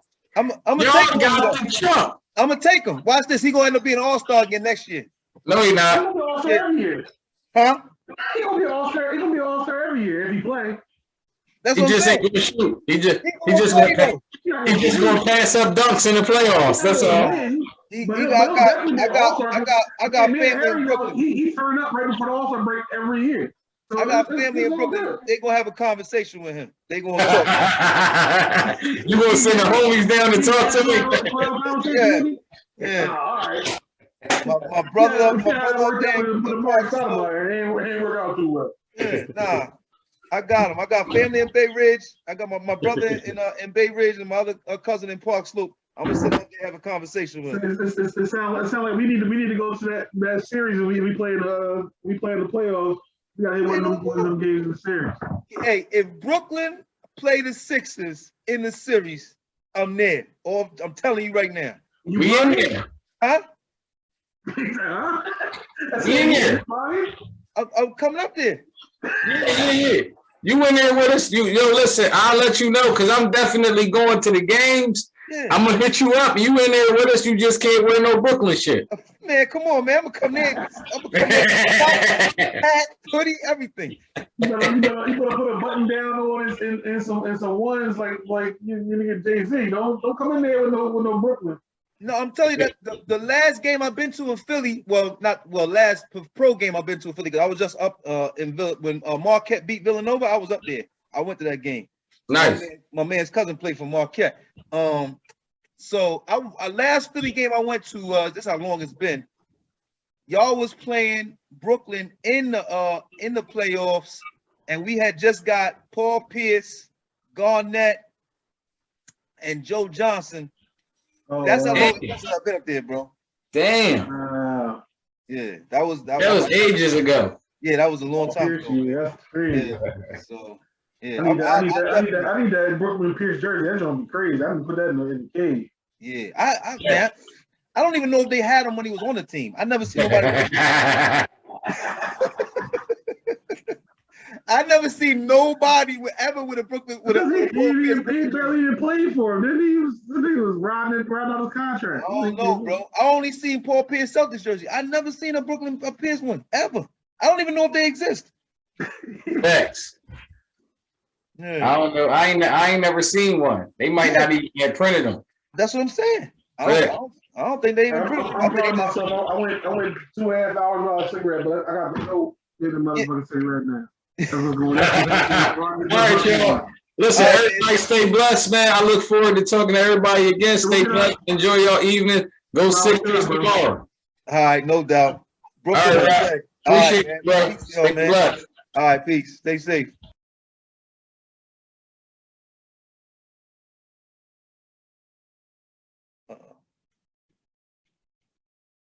Act on that, man. Just put it together. Best way you know how. Yeah. If God means for it to happen, it'll happen. Yeah, it'll happen. It's I always try to find a way to connect the dots with everything. So, you know what I'm saying? Just I always end up finding people like you guys in life, like just throughout. Because I probably, as you say, Claude, I probably had about 5 different lives because I done lived in Virginia and I've been in Connecticut and you see what I'm saying? All of that. I done had, all these starts and stops in my life where I'm just like, all right, I'm this person, I'm that person, someone else. You know what I mean? not different people per se, but you know, It's real, though. That's real. yeah, just life. You know what I'm There's saying? So different life, lessons for each one. yeah, There's a whole life to learn over here. There's a whole other one over here. Like, yeah. So I try to always say I'm gonna connect some type of way, like everybody. Like I want to be able to connect, like everybody that's had a impact on my life, and now I get to kind of like add you guys onto the list and just bring them all. Oh, that's another thing too I want to talk to y'all about.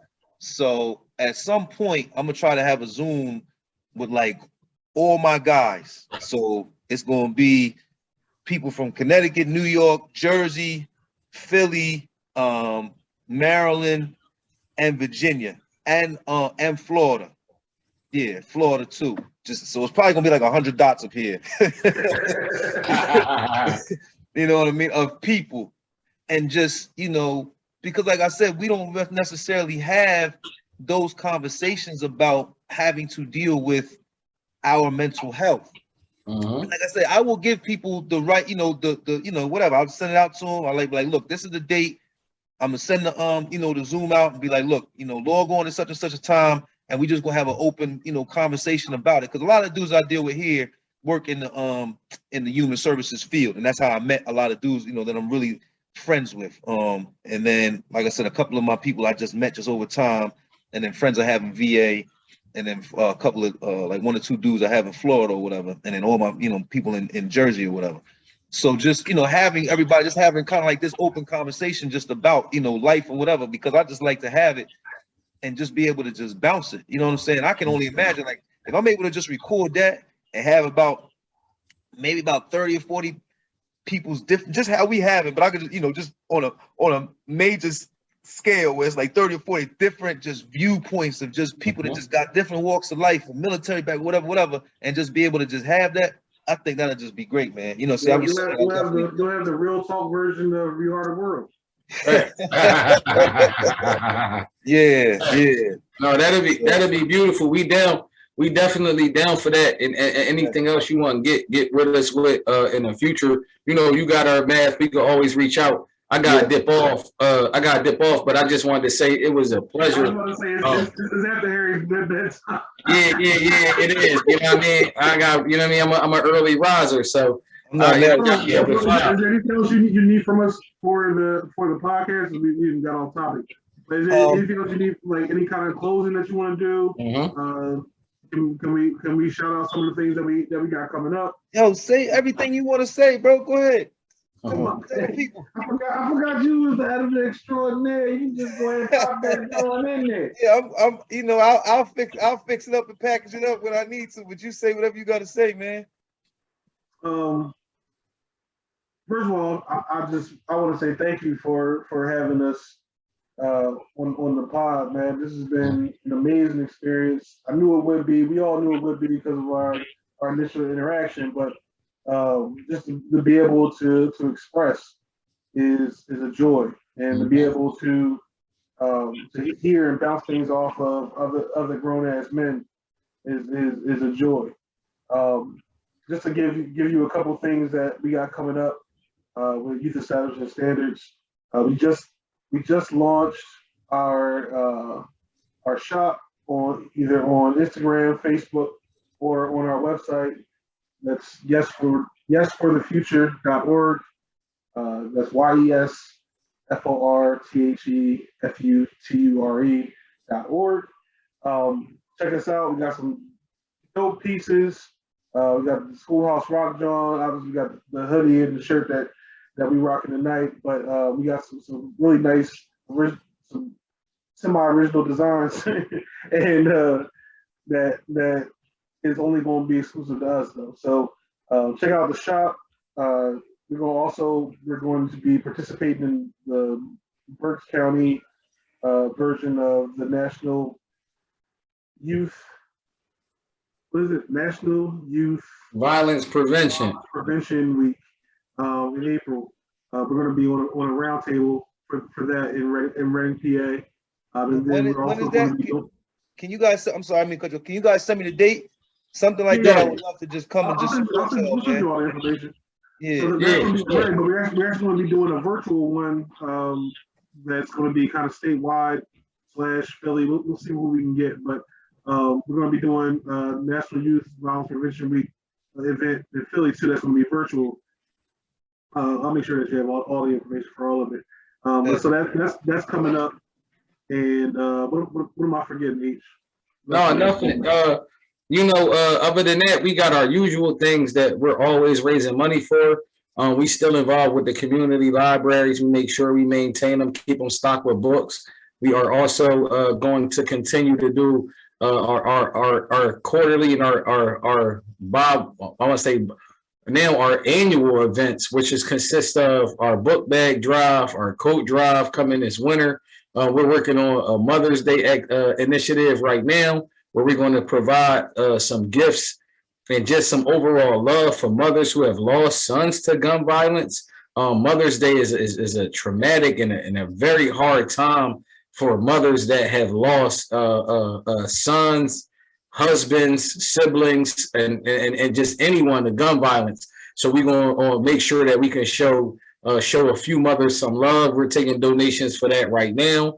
A few other things that we're working on right now. Actually, it's the eve of our Black History Writing Contest. It ends tomorrow.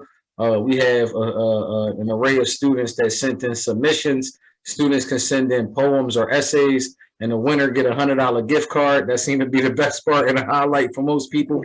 But going into Women's History Month, we're going to have another writing competition.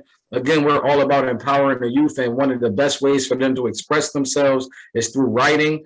We also, we promote literacy, just because we know that, the literacy rates equate directly to the prison incarceration rates for young adults and teenagers. So we have a bunch of programs that we're rolling out this year, and we got a bunch of initiatives that we already have in place that were successful last year, and we're just going to grow and make even bigger this year. So like I said, if anybody wants to help out and donate, it's as small as $2 a month. Any donation will help. And we also have packages all the way up to $50. All donors will receive some of that exclusive merchandise that Clyde talked about. That's available on our Instagram, our Facebook, and on our website, yesforthefuture.org. You can feel free anytime. And if you become a monthly donor, you're entered into our monthly raffle. Our monthly raffle, yes, it consists of amazing things like 76ers tickets. Coming up, we're going to raffle off some 76ers playoff tickets. So, if anybody want to donate, now would be a very good time to do that. So you want to cusp of that. In the past, we've raffled off things like a signed Jalen Hurts jersey. In the next couple of months, we're going to raffle off a signed Randall Cunningham football, a signed Miles Sanders football. And, we also raffle off packages such as, spa treatment days and things of that nature. So we have something for everybody. And all you got to do is donate, one monthly donation. You come in, you donate $2 a month, you might win some Sixers playoff tickets. Who knows? A small $20 donation, you're going to get a hoodie in the mail, and, you get a T-shirt, and you might end up getting to go to the Eagles home opener next year. You know what I mean? So it's a win-win for everybody that gets involved. And you also know that all your donations are tax deductible, because we are a nonprofit of 501(c)(3). So everything that you donate comes right back to you at tax time. So it's a win-win really for everyone involved. And we encourage people to get involved, because, ain't nobody going to save us but us. For real. Facts. Man, thank y'all, man. Thank y'all. Thank y'all. Thank y'all. Thank you. We definitely going to link back up. This is definitely going to be something that we do again. If you guys know of anybody else that, that you guys are collaborating with, working with, or anything like that, and they would like to be a guest on the podcast, please have them DM me, email me. I'm like I said, man, I'm trying to, just get as many people as possible out, had the conversations, talk. That's what this is all about, man. And then, like I said, I definitely will try to make my best to make my way up there to definitely, link up with you guys in person and sit down and we break bread, or if y'all make it down here. Cheesesteaks and juice for the premiere episode. Yes, sir. Yeah. Oh, I'm definitely, yeah, definitely. Yeah. Oh, matter of fact, you know what? You know what? My bad, that vegan cheesesteaks. Yeah. He was like, yeah, okay, I got you. Okay, well, let's possible cheesesteaks. We could go wherever. I don't eat no red meat, so you Get know, you a chicken cheesesteak. Yeah, all day long. Yeah. I don't even eat cheesesteaks. I'm fat enough already. I don't even know what cheesesteaks. You take you me. know, I eat a cheesesteak. I'll be sleeping 2 days. Yeah, my daughter actually used to go to Temple, so I used to be up there. She went to Temple for about a year, a year maybe, and then she transferred back to Baltimore. Not too long before the pandemic happened. So Nice. maybe she might have been up there for like 2 years, and then she transferred back. So I was up there like probably once a week, once every 2 weeks, something like that. So I was going back and forth to to up there real quick. Yeah, I got a quick funny story, which I know is just me being like, and my wife always laugh at this joint, and I don't know. So I'm up there, right? But you know, it's in North Philly, so it's North Philly. You know what I'm saying? Right. So I'm up there, right? But you know, it'd be like there's always people moving around and all that. So you know, my antennas are up. I'm a father, so you know my spidey senses is going crazy up there. You know what I'm saying? We moving stuff in and out of the door, but it's North Philly, bro. So you know, anybody that's been in North Philly know exactly what I mean by that. Y'all know y'all in Philly, so y'all know. So you know, people moving around or whatever. So this lady come out and she just come. I don't know. You know how Philly is. They just be coming out of anywhere, B. So she just came out of appeared out of nowhere like that, and came and walked up on me. And I'm like, I'm sorry, God, to being disrespectful. I'm like, yo, I ain't got no money. Leave us, whatever. She like, F you, motherfucker. I'm just looking for the library. I was like, oh, I'm sorry, miss. I'm just moving my daughter, and I ain't need no help. I got no change, man. I got no change. I ain't even let her get a question. But you know, I was like I said, I'm already on, whatever mode. I'm just like, look, I'm just trying to move her back in here. And I was just like, yo, she all bummy looking because she came from the door. I got no change. Yo, she just, bro, I swear, yo, she just appeared out of nowhere. Being, I was just, it was like, start getting nighttime and all that. I'm like, I wasn't in the mood. I wasn't in the mood. I'm tired for moving all this stuff inside this dorm room. I wasn't trying to hear nothing at that very second. So if you watch this podcast, it was me, and I apologize. I know that was like 3 or 4 years ago, but I'm sorry. Yeah. Yo, that was a classic story. That's the perfect way to end it, Joe, right there. That classic story, man. Yeah, so I apologize. No, I got all love for Philly. I got all love for Philly. I want no problems. I'm good. Oh, it's all love back, bro. Thanks for having us, man. Thanks for this opportunity. And like we said, we're gonna keep this relationship growing, keep building, and sky's the limit. The rest is gonna be history from here. Yeah, man. I just like I said, man, at the end of the day, I appreciate y'all. I appreciate what y'all doing. You establishing standards. Shout out to James Harden, nigga. Huh? James Harden here, this nigga. We love you, man. It's James Harden, baby. James Harden, baby. Hey, look, I'm a Brooklyn fan, so I wasn't. Good luck with the chump. I'm gonna take him. The chump. I'm gonna take him. Watch this. He gonna end up being an all-star again next year. No, he not. He'll be all-star every year. Huh? He gonna be all-star. He gonna be all-star every year if he play. He just ain't gonna shoot. He just gonna pass up dunks in the playoffs. That's all. I got family in Brooklyn. He turned up right before the All-Star break every year. So I got family in Brooklyn. They're gonna have a conversation with him. They gonna talk. You gonna send the homies down to talk to me? Yeah. All right. My brother It ain't work out too well. Yeah, nah.